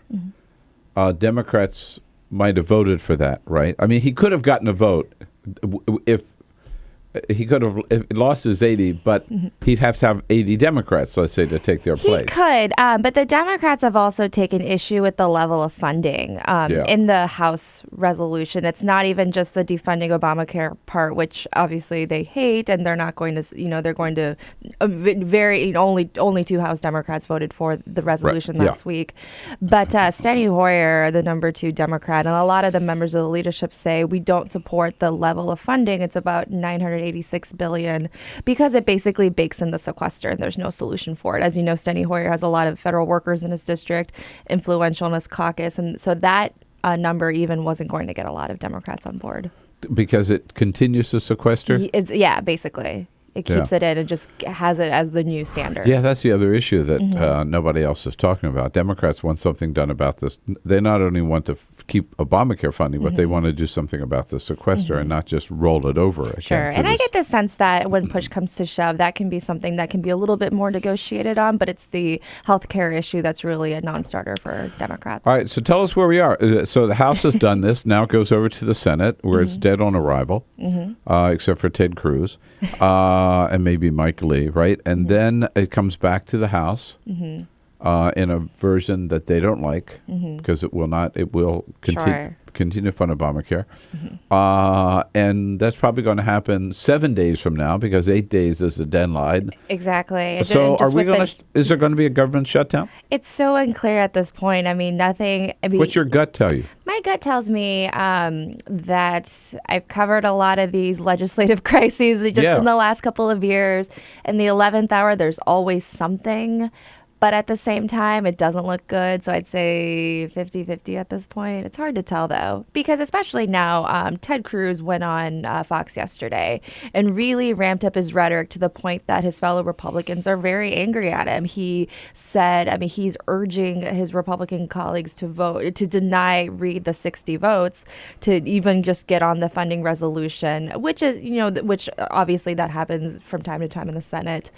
But he went on Fox yesterday saying a vote for cloture to start, for the 60 votes is a vote for Obamacare. And that did not fly very well with a lot of his Republican colleagues, according to the reporting, because, Republicans are like, look, we don't like this law either.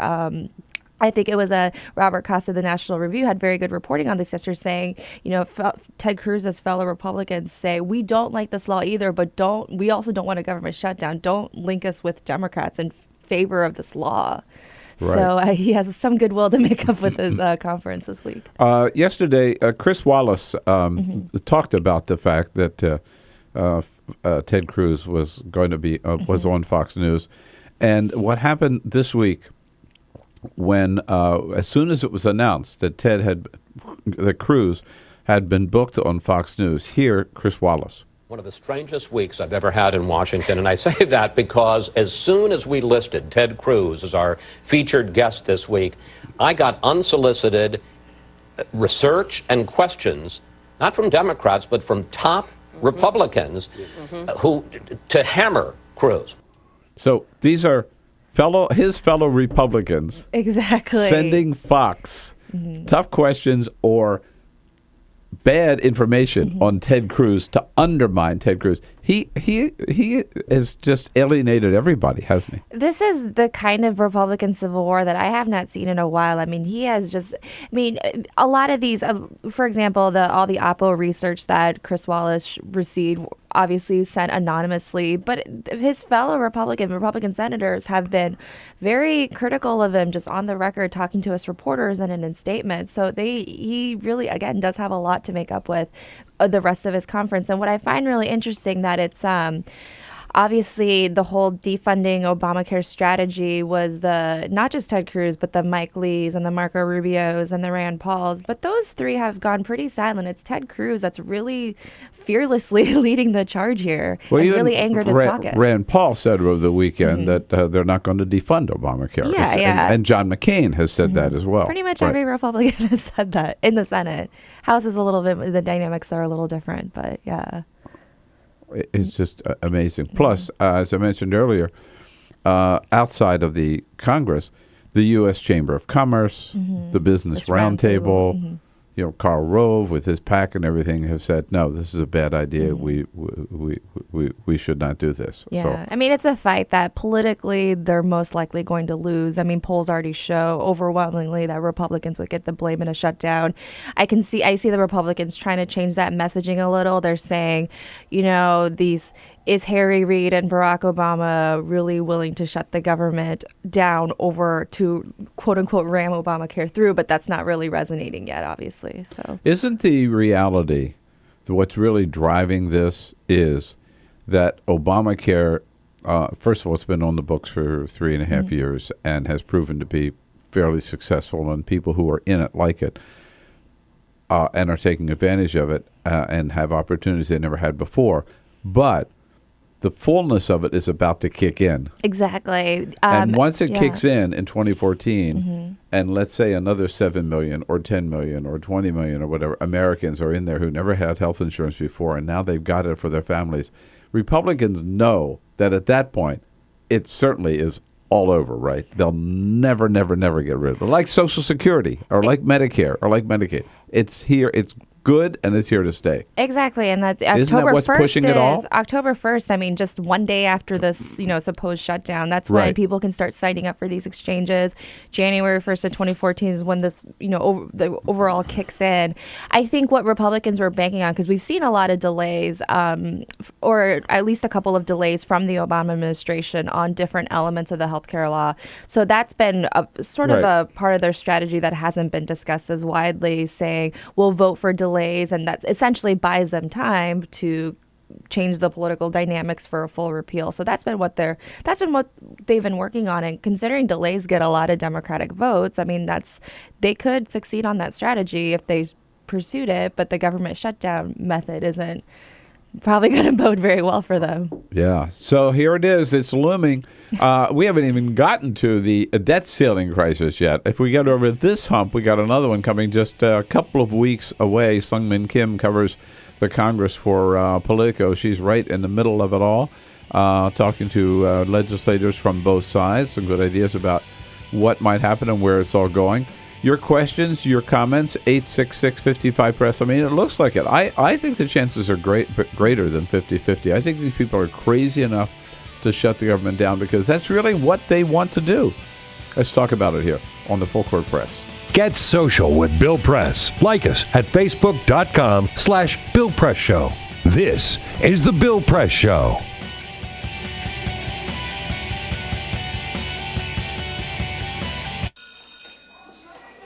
Don't look at me. Your hair's a bit frizzy today. Aww, you should pick that up. Oh, you're such a dork, loser. Here, let me help you with that. Oops. Every day, kids witness bullying. Oh, look, your crush is looking at you. Poor you. They want to help, but don't know how. See, no one here's gonna help you, because no one Teach likes your you. kids how to be more than a bystander. Visit stopbullying.gov. If you drive buzzed, it could cost you around $10,000. You'll face major legal fees, major fines, and steep insurance penalties. You could lose everything. Nothing kills a buzz like getting pulled over for buzz driving, because buzz driving is drunk driving. When some people struggle with their mortgage payments, they become frozen, petrified. Not knowing what to do, they do nothing. But the people who take action are far more likely to get the most positive outcome. Making home affordable is a free government program. Call now to talk one-on-one with a housing expert about the options that are right for you. Real help, real answers, right now. Here at the GED Pep Talk Center, we have pep talkers standing by to get you motivated for your GED diploma. Text the name Terry to 69222 for a sympathetic pep talk. You show people what you really are. Or for a gentle pep talk, text the name Deborah. You know you're going to make people very proud of you. And if that's not enough, text the name Danny for an extreme pep talk. Prove everyone wrong. Show them you're the boss. Get your GED pep talk and find free GED classes. Text the name of the person you want a pep talk from to 69222.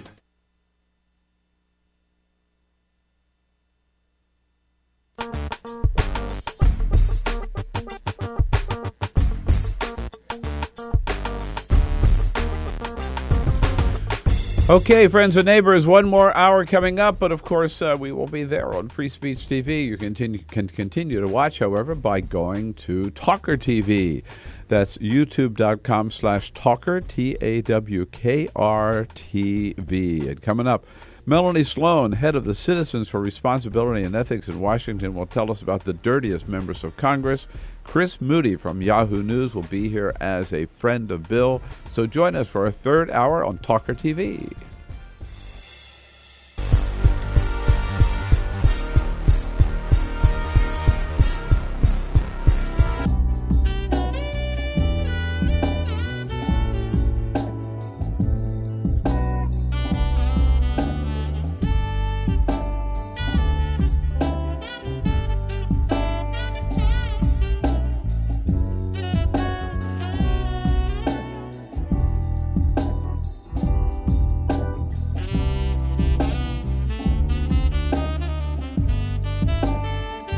For the American people. And frankly, we also had a victory for common sense. This is the Bill Press Show. I don't know about that. Was John Boehner on Friday. A victory for common sense? Really? When everybody knows it's going nowhere? Welcome back, folks. The Bill Press Show. In the next hour, Melanie Sloan is going to be here from Cruz, Citizens for Responsibility and Ethics in Washington, to talk about the 12 dirtiest members of Congress, their annual report. Chris Moody will be here as a friend of Bill the entire hour from Yahoo News. Right now, Suman Kim is congressional reporter for Politico in studio with us. So it is strange. I mean, for Boehner, who tried to talk his caucus out of doing this, now they do it anyhow, and he calls it a victory. Yeah, again, Boehner has the toughest job in Washington right now. A victory for keeping his job, maybe, which is right. I mean, he has the toughest job in Washington, and with how partisan it is and how fractured his caucus can be, especially over these major issues. I mean, he really has no choice he really had no choice right at this moment except go really hard to the right on their strategy. Without having to yield to Democrats, which is going to be the big question over the next 8 days, how much Democratic support he's going to need. But, I would argue with that. I mean, I think he had a choice. The choice is to lead.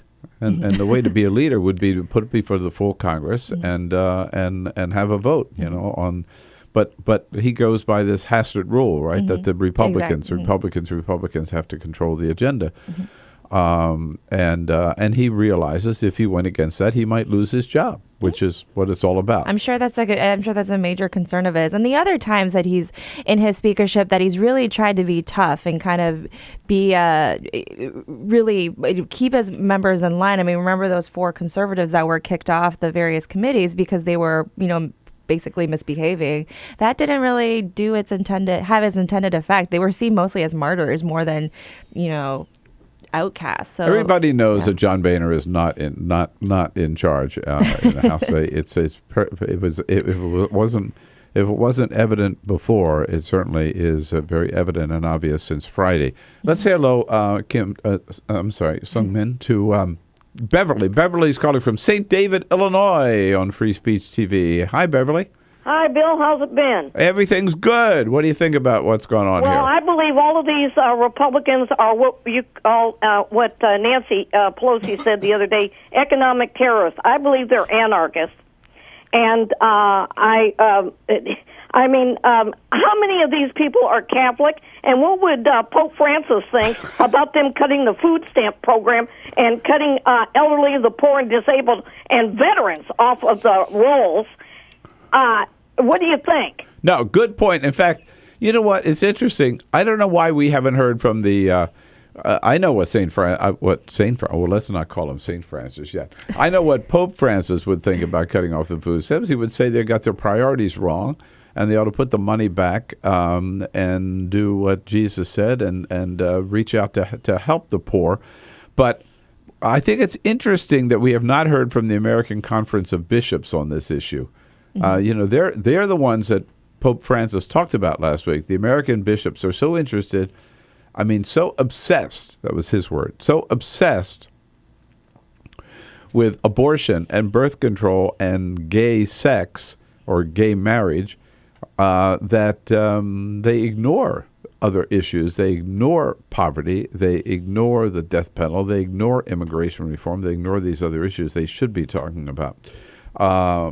Beverly, good to hear from you. Thank you for the call. So, Seung Min, how about the debt ceiling? This comes up, what, October 1? October 15? Mid-October is what the Treasury Department has said. It could be a little earlier, it could be a little later. We'll see. All right, so let's see if we get over this budget hump and we don't shut down the government over that, right? Somehow they work that out. It's all going to explode again in our faces, right? Middle of October. It's going to be probably 10 times worse because the ramifications of defaulting on our debt is much more serious than a few days of a government shutdown.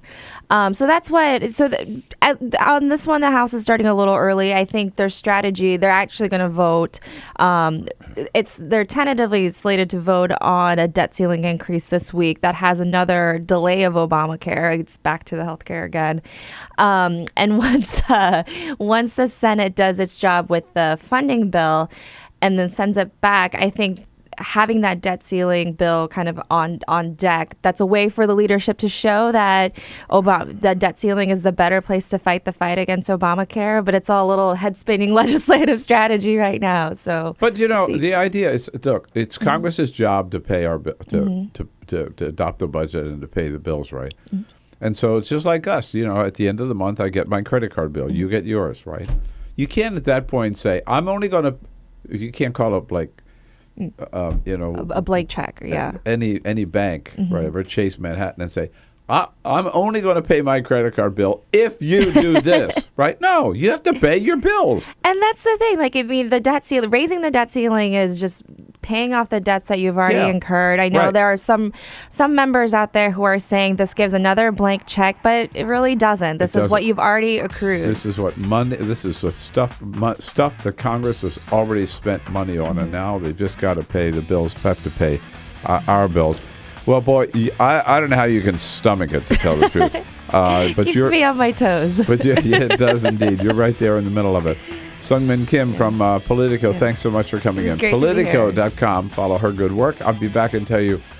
President, busy day today up in New York City. We'll tell you all about it when we come back. This is the Bill Press Show.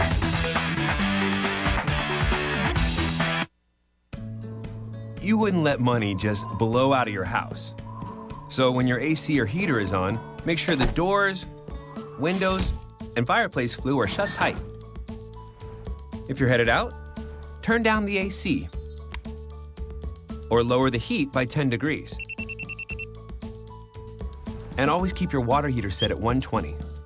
A little bit of common sense goes a long way. Get more great tips at energysaver.gov. So, I'm kind of new here, but I've noticed a trend. My human does this funny thing where she goes around and gets all my toys, and then she hides them in that basket by the door. But it's always the same basket, and it's always in the same place. And then she acts so surprised when I find them, but, she's putting them in the same basket. Again. It's like, hello, that's where you put it last time. You were the worst at hide and go seek.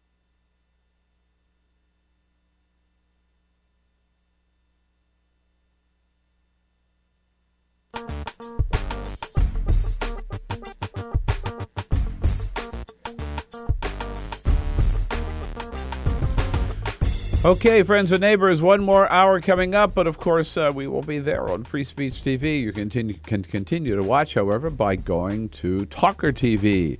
That's youtube.com/Tawker, TAWKRTV. And coming up, Melanie Sloan, head of the Citizens for Responsibility and Ethics in Washington, will tell us about the dirtiest members of Congress. Chris Moody from Yahoo News will be here as a friend of Bill. So join us for a third hour on TawkrTV.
is the Bill Press Show.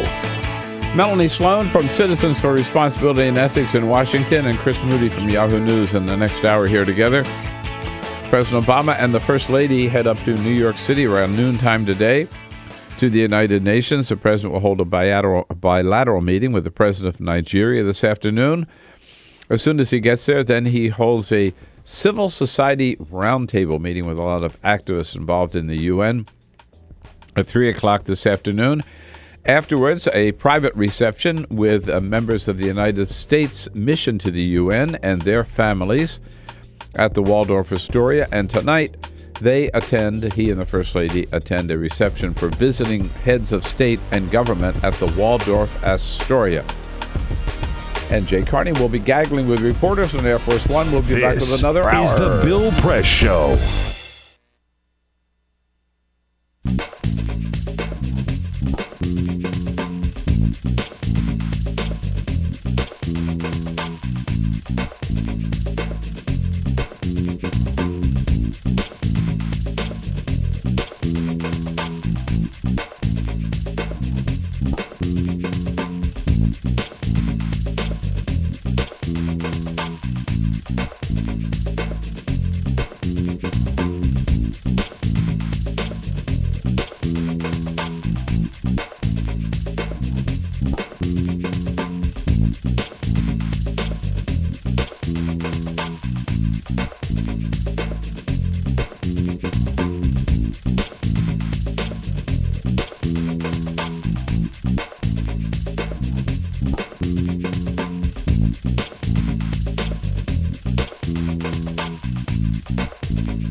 Broadcasting around the nation, on your radio, on your TV, and online.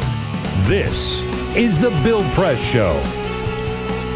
8 days now until the government shutdown. Well, 8 days to still possibly avoid a government shutdown. Will they? That's the big question. What do you say? Good morning, everybody. Hour number 3 of the Bill Press Show this Monday morning, September 23rd. Good to see you today. Thank you so much for joining us here. We're coming to you live from our nation's capital, bringing you the news of the day and, of course, getting your comments. We'll tell you what's going on. You tell us what it all means to you by giving us a call at 866-55-PRESS or by sending us your comments on Twitter at BP Show and on Facebook at facebook.com/Bill Press Show. There's so much going on these days. We need a lot of help to get through it this hour. We've got it. Christopher Moody is here. Chris Moody is here from Yahoo. I like how you get formal with Chris. That's nice, Christopher. You go with my middle name, Christopher S. We could do that. Yes, Mr. Christopher from Yahoo News. Here is a friend of Bill the entire hour. Hey, Chris, good to see you again. It's great to be here. Thanks for having me on again. Thank you. And Melanie Sloan, one of our favorite guests from Citizens for Responsibility and Ethics in Washington. Who could be against that? I know a few people. Yeah, I would say there are some. Executive Director Melanie Sloan in studio with us again. Hey, Melanie. Nice Always to good be to here. See you. They are out with their latest list of the most corrupt members of the United States Congress. Can't wait to get into that. Our team this morning, led by Peter Ogburn. Hi there. Happy Monday. Happy Monday. Dan Henning has the week off. At least we suspect he's at the Oktoberfest. We're not. I think he last I saw was he had a pair of lederhosen. He had someone with a pair of lederhosen. So yeah, and he was hitchhiking. I guess he was on his way to Munich. It's a long way to hitchhike. Alicia Cruz has the phones covered, and Cyprian Balding has us looking good on the video cam. Well, maybe not in the list, Melanie, of the most corrupt members of Congress, but certainly among the most disliked members of Congress these days, even by his own colleagues, is Texas Senator Ted Cruz. He is now I think the only Republican who's still saying we should shut down the government. But I don't think he's the only one. I think there are others. But Mike Lee and Rand Paul have said, no, we're not going to defund Obamacare. Let's be realistic. Ted Cruz is still there. So he was on Fox News yesterday morning. Chris Wallace tells some of the information that he got about Ted Cruz from fellow Republicans. Here's Chris Wallace. One of the strangest weeks I've ever had in Washington, and I say that because as soon as we listed Ted Cruz as our featured guest this week, I got unsolicited research and questions, not from Democrats, but from top Republicans who to hammer Cruz. Not surprised. They don't like him. Well, there's a GQ profile that's out just this morning, came out 7 o'clock, in which a McCain advisor says he effing hates Cruz. I mean, just lays it all out there. And then Cruz told GQ that he doesn't know a single conservative who wasn't embarrassed to vote in 2008. Who was the presidential candidate in 2008? None other than John McCain. Oh, my God. Ooh. Oh, my God. That's so great. Yeah. So there's been a lot of quiet backstabbing in Washington going on. It's not so quiet, though, because McCain had called them like loony birds. He had wacko birds which he loves. A while back. Right. Yeah. When he was talking about Cruz and Rand Paul, I believe. Yeah. Right, exactly. Now Rand Paul looks like a statesman compared to Ted Cruz. It's so funny. Marco Rubio has backed off. Where is backed off? He's disappeared. He's in Munich with your buddy. Where is he? No, I think you're right. I think he is. So Melanie and Chris here for the entire hour. Melanie's here for the first half hour. We want to talk about the most corrupt members of Congress. But first, This the big is the stories full of the court day. press. Yes, indeed. Here's some other stories. Making news. TV's biggest night yielded several upsets last night. It was the 65th Primetime Emmy Awards, which were hosted by Neil Patrick Harris. And while it was no major surprise that Breaking Bad won Best Drama Series, there were a few upsets. Notably, Jeff Daniels won Best Actor in a Drama Series for his role in the, in my opinion, unwatchable The Newsroom. He beat out Bryan Cranston for Breaking Bad and Kevin Spacey from House of Cards. Another big shocker, The Daily Show did not win Best Variety Series for the first time in 10 years. That award went to The Colbert Report. Notably, Netflix didn't go home empty-handed. House of Cards won for Best Directing in a Drama. So The Daily Show spins off Stephen Colbert, and then he ends up beating him in the Emmys. Huh? How you like that? Yeah, he had a pretty good year, especially with all the stuff he did on Money in Politics. It was actually a great year for Colbert. Yeah. From the sports desk, it's a bad time to be a fan of the New York Giants. Pittsburgh Steelers are a Washington football team. Despite preseason hype, those teams are all 0-3 on the season so far. Washington narrowly losing to the Lions, while Pittsburgh got blown out by the Bears, and the poor Giants were destroyed by the Carolina Panthers by a score of 38-0.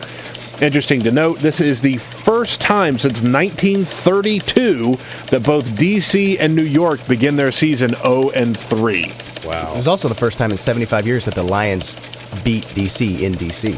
Oh, really? Mm-hmm. Yeah. I was at the game sitting with Lions fans, and they were literally in tears. I'm not even exaggerating, crying. Tears of joy. Huh? Of course. There's no 75 years. There's no way around it. The Washington football team, they are terrible this year. They're terrible. They're calling him RG03. RG 0-3. 0-3. Yeah. And a true stimulus program in the state of Colorado. While communities that were hit with flash flooding in the state are still reeling from the damage, one group is helping residents rebuild in their own special way. They are distributing joints to pot smokers who lost their weed in the floods. Vice President Biden is expected in Colorado today, and the group called No on Proposition AA has invited Biden to help them pass out the joints while he's in town. Nice. No word from Biden yet on whether or not he will help. I have a feeling he won't be there. Huge drug warrior. For our Colorado viewers and listeners, by the way, if you need to get your weed, it begins today at 11 a.m. It's at the Pearl Street Mall on Pearl Street in Boulder, Colorado. Go get your weed if you are in need. We're here to help. All right, we'll see you on Pearl Street at 11 o'clock. Right. Man, I wish I had a flight that could get me out there in time. Okay. Melanie, you are out with the list of the 13 most corrupt members of Congress. The 13 Baker's dozen on your list, and plus 4 dishonorable mentions, right? Now, before we get to that list, though, I have to ask you, I am so down about Tom DeLay. Me too.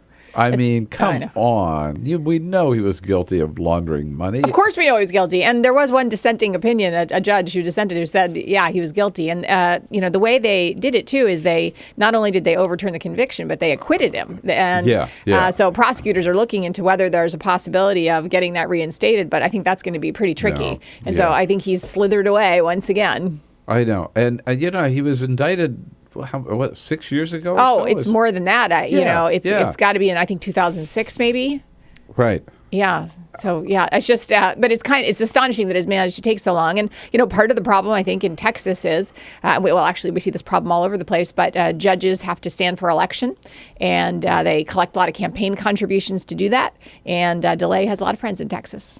Yeah, boy. I guess he could afford the biggest lawyers. He spent millions and millions of dollars, I saw. That he had to raise. I'm sure he didn't have. I'm sure he didn't. It doesn't seem like he had it. Although, I don't know, Jack Abramoff had been paying his wife for a while, so there was money.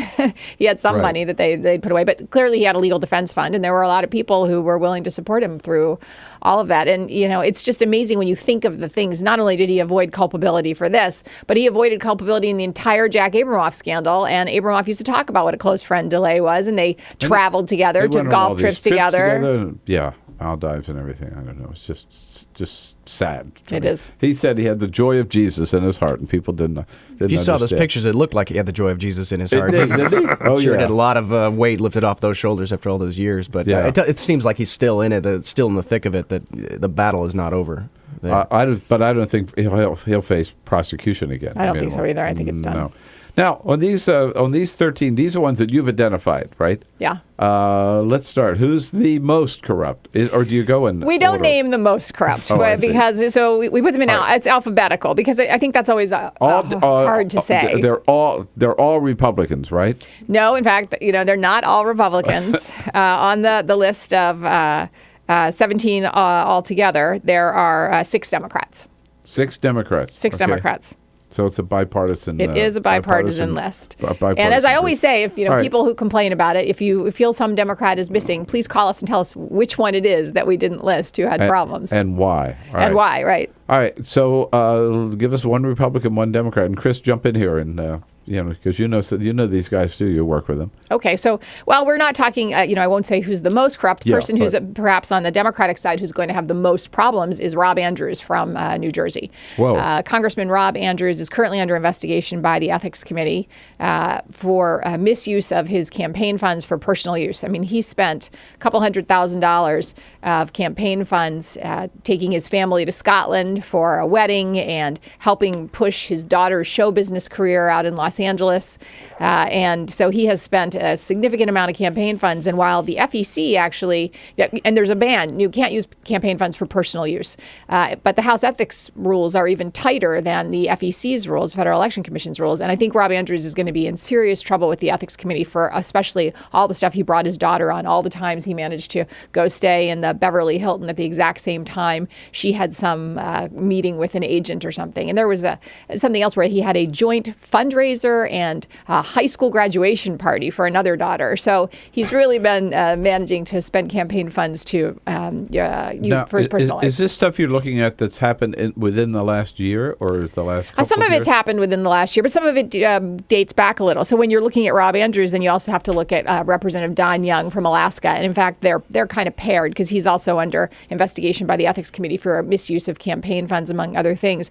But Don Young, we've been looking at him for years and years now. Yeah. Ever since, in fact, he put something, an earmark in a previously enrolled bill for Florida. You were talking, Chris, about Florida things, about a road in Florida for a Florida developer. And that became a big scandal, and it ultimately led to some investigation. But he was under investigation, in fact, by the Justice Department. And then a couple of years ago, DOJ announced it was closing its investigation. So we actually had submitted a Freedom of Information Act and got a lot of documents about what had happened in that case in the investigation. And we got all these FBI FBI records showing that Don Young had been misusing campaign funds all the time. He had routinely been taking personal trips. His wife had routinely used the money just to go back and forth to Alaska every time she ate a meal. They also had documents showing that they had accepted all sorts of gifts. Somebody had alleged she'd accepted diamond earrings. I mean, there were all sorts of gifts yet now, and they even had an indictment all ready to go, and then they decided not to go forward at DOJ. Hard to understand. But anyway, they forwarded that whole thing to the House Ethics Committee back in 2010. Oh. Okay, so in 2010, they forwarded it to the Ethics Committee. It takes them until 2013 at the Ethics Committee to announce they're investigating. Got to wonder exactly what's going on there. But it's notable that when they announce that, it's exactly at the same time that they say they're investigating Rob Andrews. So I think they got paired. We got one Democrat for the misuse of campaign funds. We're going to look at the Republican for the same thing. Now, this will be one of the last years we see Michelle Bachmann on the list, who's made the list this year. She's resigning, of course, or not seeking re-election next year, and we'll miss retiring, however you want to say it. But we'll miss her. We really will. For many reasons. I know we'll miss her, yeah. we definitely Damn entertaining. Although Marsha Blackburn is in the wings. To take her place. To take her place in terms of the wackiest member of Congress. But Michelle Bachmann, was she on the list before? She was not on the list before. But I didn't think so, but that's a good point. But she is on it now, and she too. I mean, it's like a litany of things that she's done wrong. It is. She's kind of got an astonishing story, and it's a really complicated one because it involves misuse of leadership PAC funds, presidential campaign funds, an effort to pay a state senator in Iowa to endorse her. That presidential campaign was wrought with peril for her, and just there's so much to dig there. And when she came out with that video, I'm sure you all showed it here on the show, where she just, with a straight face, said this has nothing to do with any ethical questions. I'm just tired, or whatever she said. I don't even remember the reason. But you announced her that she was not going to run again. Yeah, she's certainly under a lot of investigation right now. Yep. In addition to the Ethics Committee investigation, she's under apparently a federal investigation as well. Now, considering the way the House Ethics Committee rolls, she'll probably be gone before they ever issue any kind of report on that. You mentioned, I saw in your report, there are 10 repeat offenders, 6 of whom are appearing for at least the third time on your list, right? Yes. So some of these people never learn. Yeah. Well, some of these people. I mean, Vern Buchanan from Florida is a great example. It is. You mentioned Florida, Chris. Yes. Yeah. Great state. Buchanan. Had a whole scheme going on where there were constant conduit contributions. People were reimbursed to make contributions to his campaign. And so far, 11 different people and businesses have been investigated and found responsible for making conduit contributions. And even though many of them have implicated Vern Buchanan, constantly have said that he was involved, he denies it. And the FEC said, okay, well, he denied it. And nobody else has credibility because we caught them doing it. DOJ also investigated Vern Buchanan. And again, there were people who came forward who said he reimbursed me for my contribution, and they dropped the case anyway. So some of you may be thinking only 13 members of Congress named or 4 dishonorable, only 17. Anybody on the list? By the way, you can check out the entire list. Go to Citizens for Ethics, rather. Right. Citizensforethics.org. Melanie Sloan's the executive director of CREW. More about some of the other members on the list and who maybe you think is not on the list that should be. Here with Chris Moody and Melanie Sloan at 866-55-PRESS. This is the Bill Press Show.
The Bill Press Show. 26 minutes after the hour, Citizens for Responsibility and Ethics is out with its list of the most corrupt members of Congress. 13 members make the list, including 6 Democrats this year. There are also 4 dishonorable mentions. Melanie Sloan, the executive director of Crew, in the studio with us with Chris Moody. Here for the hour is a friend of Bill from Yahoo News. Let's say a quick hello to Carl's got a question for you. Carl now out in Chicago on the great WCPT. Hey, Carl. Hi. I was wondering, when was the last time a senator was successfully indicted for violation of their code of conduct financially, and either taking bribes or anything to do with monetary... All right. We got the question, Carl. Successfully is a... Yeah. Well, it was a few years ago, actually. Senator Ted Stevens from Alaska was actually prosecuted. He was indicted and prosecuted and ultimately convicted of failing to include a bunch of gifts that he had taken on his financial disclosure forms. And after he was convicted, there was a lot of evidence came out that there were some problems with the prosecution and that they failed to turn over a bunch of evidence. And so the Justice Department then, when President Obama came in, Eric Holder decided to drop the case. And so Mr. Stevens eventually, his conviction, that was the end of it. But there was never a question. It wasn't that he was exonerated, but it was the Justice Department had messed up the case. And it has really had a big impact on the Justice Department now. And I think their hesitation to prosecute anybody. Do you remember the list of gifts that he had? There was one that was a giant bronze statue of a fish or something strange like that. I mean, what a thing to go down for, a big old fish statue, and then like a lazy boy chair or something, just some very bizarre things. Anybody ever claim that? Massage chair. You can redecorate the studio with that. We got hot chairs. Well, we didn't. I just want to mention there are 2 senators on your list. Senator Bob Menendez, Democrat, head of the Senate Foreign Relations Committee, and Senator Mitch McConnell, the top Republican in the Senate, is on your list as well. So go to Citizens for Ethics and check out all the rest of them. Melanie, good work. Keep after these guys. Thanks for coming in. Thanks for having me. Is the Bill Press Show. I will never.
This is the Bill Press Show.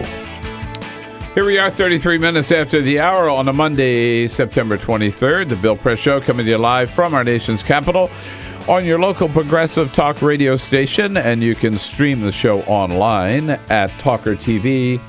Go to youtube.com/Tawker, TAWKR TV. We're brought to you today by the American Federation of Teachers, the good men and women of the AFT under President Randy Weingarten. Making a difference in the classrooms of America every day, you bet.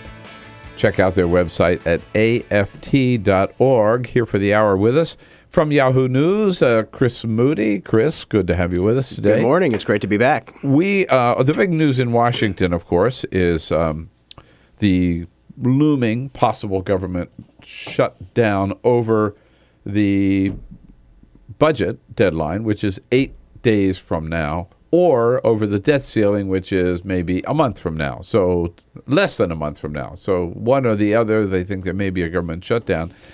And for Republicans, this is sort of, they see it, what the whole issue is.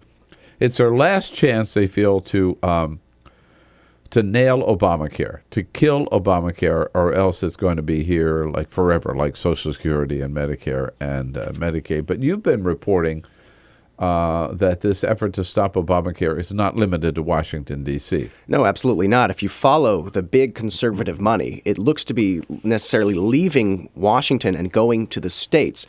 Now, remember, on October 1st is the first time you can sign up for the insurance exchanges that are set up under the healthcare law. In order for those to work, you need a big group of young, healthy people to sign up to balance out to help the older people that visit the hospital more often. So what we're seeing now is an effort on the right, a lot of Koch money actually going into this. The Koch brothers, anything evil, they're involved in it. Well, I'm not going to speak on that, but I'll let you make that judgment. But they're putting forth an effort in order to try to convince young people not to sign up for the exchanges, arguing that it's actually better not to have health insurance than it would be to have health insurance under Obamacare. So it looks as though the fight is leaving D.C., that the people are kind of giving up on this get rid of Obamacare legislatively. Let's try to crumble it from within by taking out young people from the pool. That way the pools just frankly won't work out. Yeah. Now, on Friday, we saw a big ad campaign push by a group called Generation Opportunity. It's a group that focuses on reaching out to young people and millennials. And we reported at Yahoo News on Friday a new ad campaign that shows a very creepy Uncle Sam character performing a pelvic exam on a young woman. And it really is horrifying. If you haven't seen it, you can see it at Yahoo News right now. And that is coinciding with a 20-college tour that this group is doing to try to get people to sway them away from signing up for the exchanges. Yeah, if you haven't seen the ad, it's really creepy. It's a woman lying there for a pelvic exam, right? Mm-hmm. And then this Uncle Sam, he's like a clown. Pops up between her legs, you know, like leering, right? The whole kind of thing. And it's gone viral. You can see it at yahoo.com, right? News.yahoo.com. You can see it up there. There's also one for men. And the men don't fare much better either. It's a young man who's just going in for a checkup, and it turns out that Uncle Sam actually wants to give him another kind of exam that involves a glove and maybe some... Oh, dear. Yeah. And he pops up behind the young man who doesn't know what's coming. So it's both are horrifying. Oh, I haven't seen that one. I saw the female one. Watch at your peril. Version of it. Yeah, exactly. Yahoo.com. So, backing up, the problem for the opponents of Obamacare is that whatever good it's done so far, it hasn't kicked in yet, really, right? 2014 is when it's in full operation. And in order to get into full operation, they need people to sign up for these health exchanges. And the health exchange is the opportunity for people who don't have health insurance, have never had it before because they don't have it, mostly have never had it before because they don't get it where they work. It's not part of their job. This is their opportunity to join these exchanges, right? And the Obama administration knows that they've got to get people, they're saying 7 million people at least to sign up. Kathleen Sebelius told me she thinks they'll get 10. But they need, as you point out, these people to sign up so that insurance companies can afford to offer this product. You need young people. Particularly need healthy people to sign up so that not only it doesn't work if only older people or people who have disabilities and need more insurance are covered, right? And the Obama administration is putting millions of dollars into this outreach and also a nonprofit group called Enroll America. And this is the new front in the war for Obamacare. You're going to go to college football parties outside the football stadium, tailgate parties, and you're going to see a booth that might say Enroll America, and there'll be people trying to get you. And then you're going to see one that says opt out of Obamacare, and there's going to be kind of a party-like atmosphere. A DJ and girls passing out opt-out koozies. This is a real thing. This is going to be happening on college campuses and around the country wherever there is young people. That's the next battle. So I think it's important that everybody understand the motivation behind what's going on in Congress right now, right, to shut down the government is if they don't defund Obamacare now, it will have, unless this other effort is successful in the states, right, it's going to have kicked in. And that'll be this is like the last chance to derail Obamacare. But the idea that to go and talk young people out of getting health care coverage is what I find so intriguing. Because there's, first of all, most kids in their 20s or, even some in their early 30s figure, hey, I'm healthy, right? I'm never going to need this stuff. Why should I be paying money for health care when I'm perfectly healthy? Well, that's the challenge that Enroll America is going to have. And the Koch group and other groups are saying just pay the tax. And for the first year, it is very minimal. It'll get bigger as the years go by.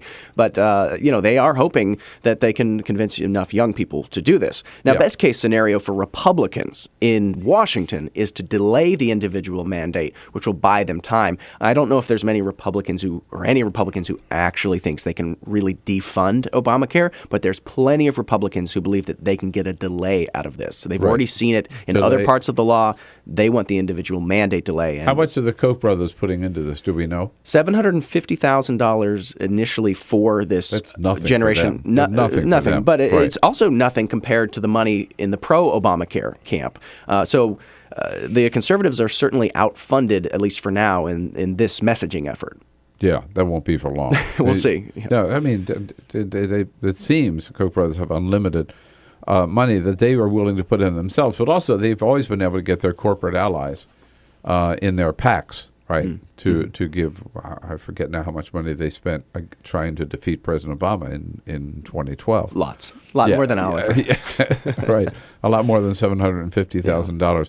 So this campaign is underway here in Washington and around the country, and it's, again, all related in the effort to defund Obamacare or shut down the government. So they're operating at several different levels. It's so fascinating because Obamacare was passed 3 years ago. The Supreme Court found it constitutional, and I don't know if people thought we'd still be fighting these battles, but if you look at, like I said, look at the money, a lot of the guys who have fought to defund Obamacare have raised a ton of money on that, and also the groups like Heritage Action. This is a moneymaker for them. It gets people riled up. I've questioned if the money was there, if they'd really be pushing this hard, but they know that they can send out mailers that say, help us fight Obamacare. When you've got a battle, it's much easier to raise money from your followers than if you're just going along to get along. Hey, Peter, yesterday, Friday, it was Friday, when the House voted this budget plan, right, which is only effective if there's no money for Obamacare.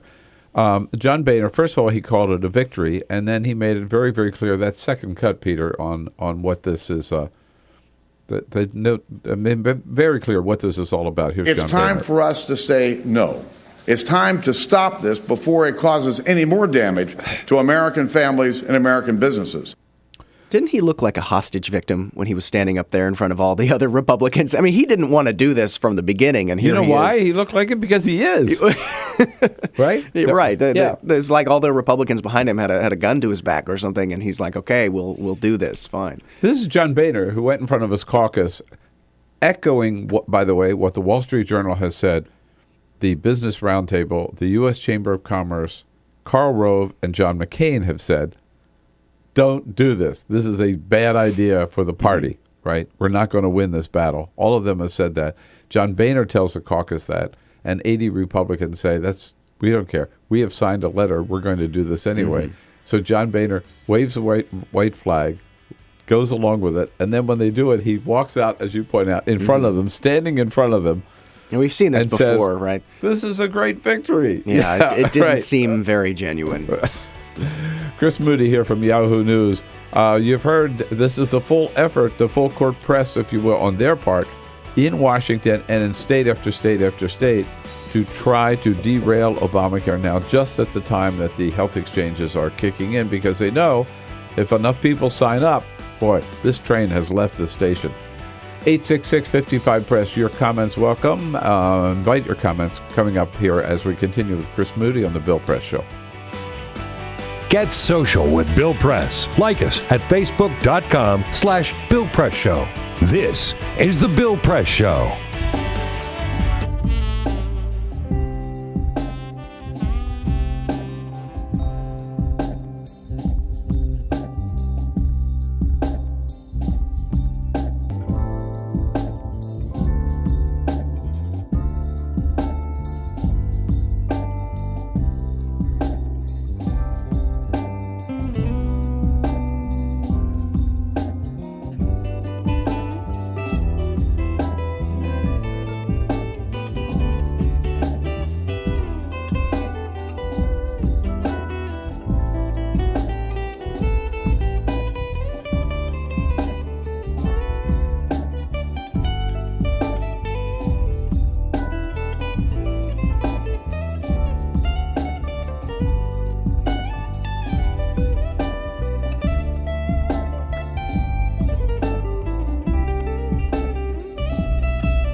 This is the Bill Press Show.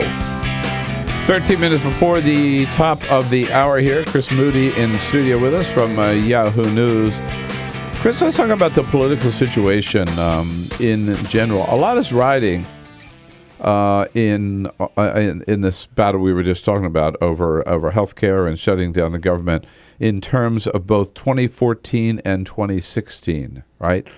But Boehner and Company only seem to be interested in how this plays out in 2014.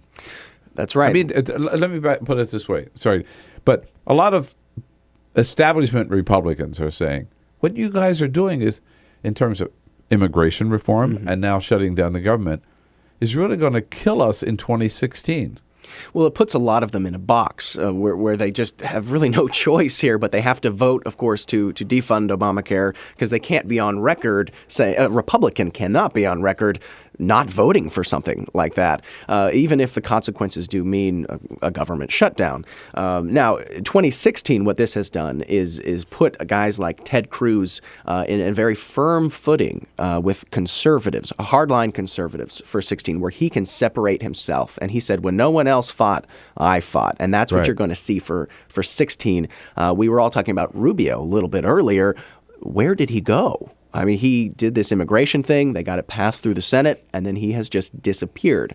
Now, he kind of played around with the Ted Cruz shutdown caucus for a while, but he certainly hasn't been one of the leading voices in that group, but he's still in the shadows. No, but you have like a John McCain particularly and a Lindsey Graham who are saying, if we ever, first on immigration reform, if we ever want to win the White House again, we, Republican Party, we have to do something about immigration reform.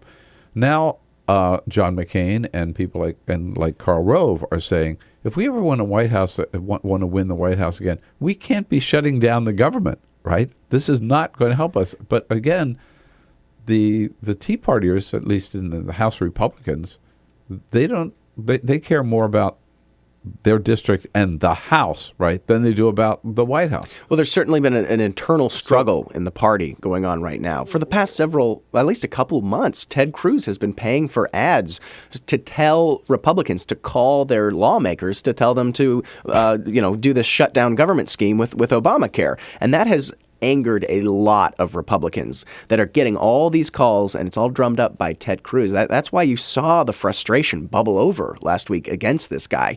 But now the spotlight is on him because the bill is going into the Senate, and he's going to have to put up or shut up here. Is he going to filibuster it? What's he going to do? Can he get the votes? Can he come through on his promises here?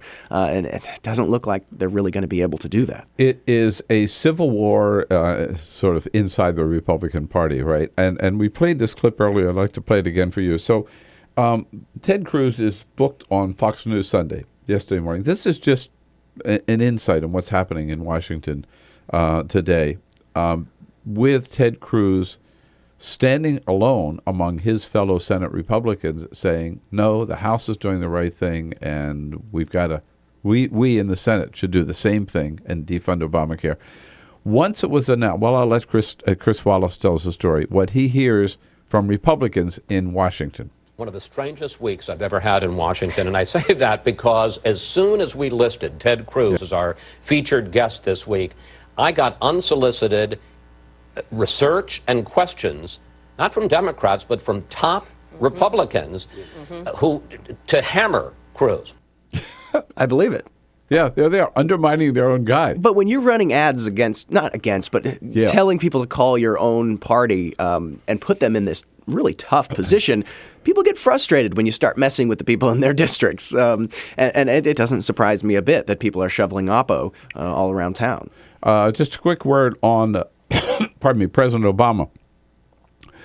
2 weeks ago, it looked like we were heading toward a bombing strike against Syria. Suddenly that changed. When this proposal comes up from the Russians that maybe we can make a deal, get Syria. And so far, Syria is going along with this process. If they get the UN resolution, we could end up with an agreement with Syria to get rid of its chemical weapons. And now it looks like there's a possibility of an agreement with Iran to give up its push for nuclear weapons. This could end up being a big deal for President Obama. If you can do all of this without dropping a single bomb, good. I don't care what party you're in, Republicans or Democrats. Yeah. Unfortunately, of course, the civil war continues in Syria, and Assad continues to commit these atrocities. But we do not live in a perfect world, of course. But it was a fascinating exercise to see all of that happen. Washington flexed a lot of muscle. I don't know if Obama is just lucky or if he's brilliant here, and time will tell. But the outcome could be very good here, and we might not have to send anything over there militarily. No, I agree. I mean, a lot of talk about, well, the process was so messy, but if the end result is a deal with Syria, a deal with Iran, and ending two wars, a war in Iraq and a war in Afghanistan, for President Obama's legacy, it's going to look pretty good. We just scratched the surface here, Chris, but it was fun. Thank you so much for coming in. Thank you very much. Good work. It's Yahoo News, yahoo.com. Be sure to watch that ad that you guys broke the story on at yahoo.com, and I'll be back with a quick parting shot. This is the Bill Press Show.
This is the Bill Press Show. And on this Monday, September 23rd, my parting shot for today. Well, you know, in politics, they say it's better to be lucky than smart. Well, President Obama sure is smart, but he's also lucky, and that certainly showed up last week when Larry Summers took his name out of consideration for nomination as the next chairman of the Federal Reserve. Let's face it, Larry Summers would have been a disaster for the country and for President Obama. He's right out of Wall Street, so there's no way he'd be tough enough on big banks and financial institutions. He proved that when he was Treasury Secretary under Bill Clinton and advised repealing Glass-Steagall and then doing nothing about the trading of derivatives. President Clinton later said it was the worst advice he got in the White House. As president of Harvard, Summers proved to be such a misogynist and so obnoxious that he lost a vote of confidence from his faculty, and he's long been one of the most hated men here in Washington. You know, it's curious why Obama even considered naming Larry Summers as the next head of the Fed in the first place, but now he's been spared that embarrassment because no matter how smart Obama is, that would have been one of the dumbest decisions he ever made. And this week, look for the announcement of the person who will be the next head of the Fed, not Larry Summers, but probably Deputy Chair Janet Yellen. Now that would be a smart move. Have a great day, folks. We'll see you right back here again tomorrow morning. You bet.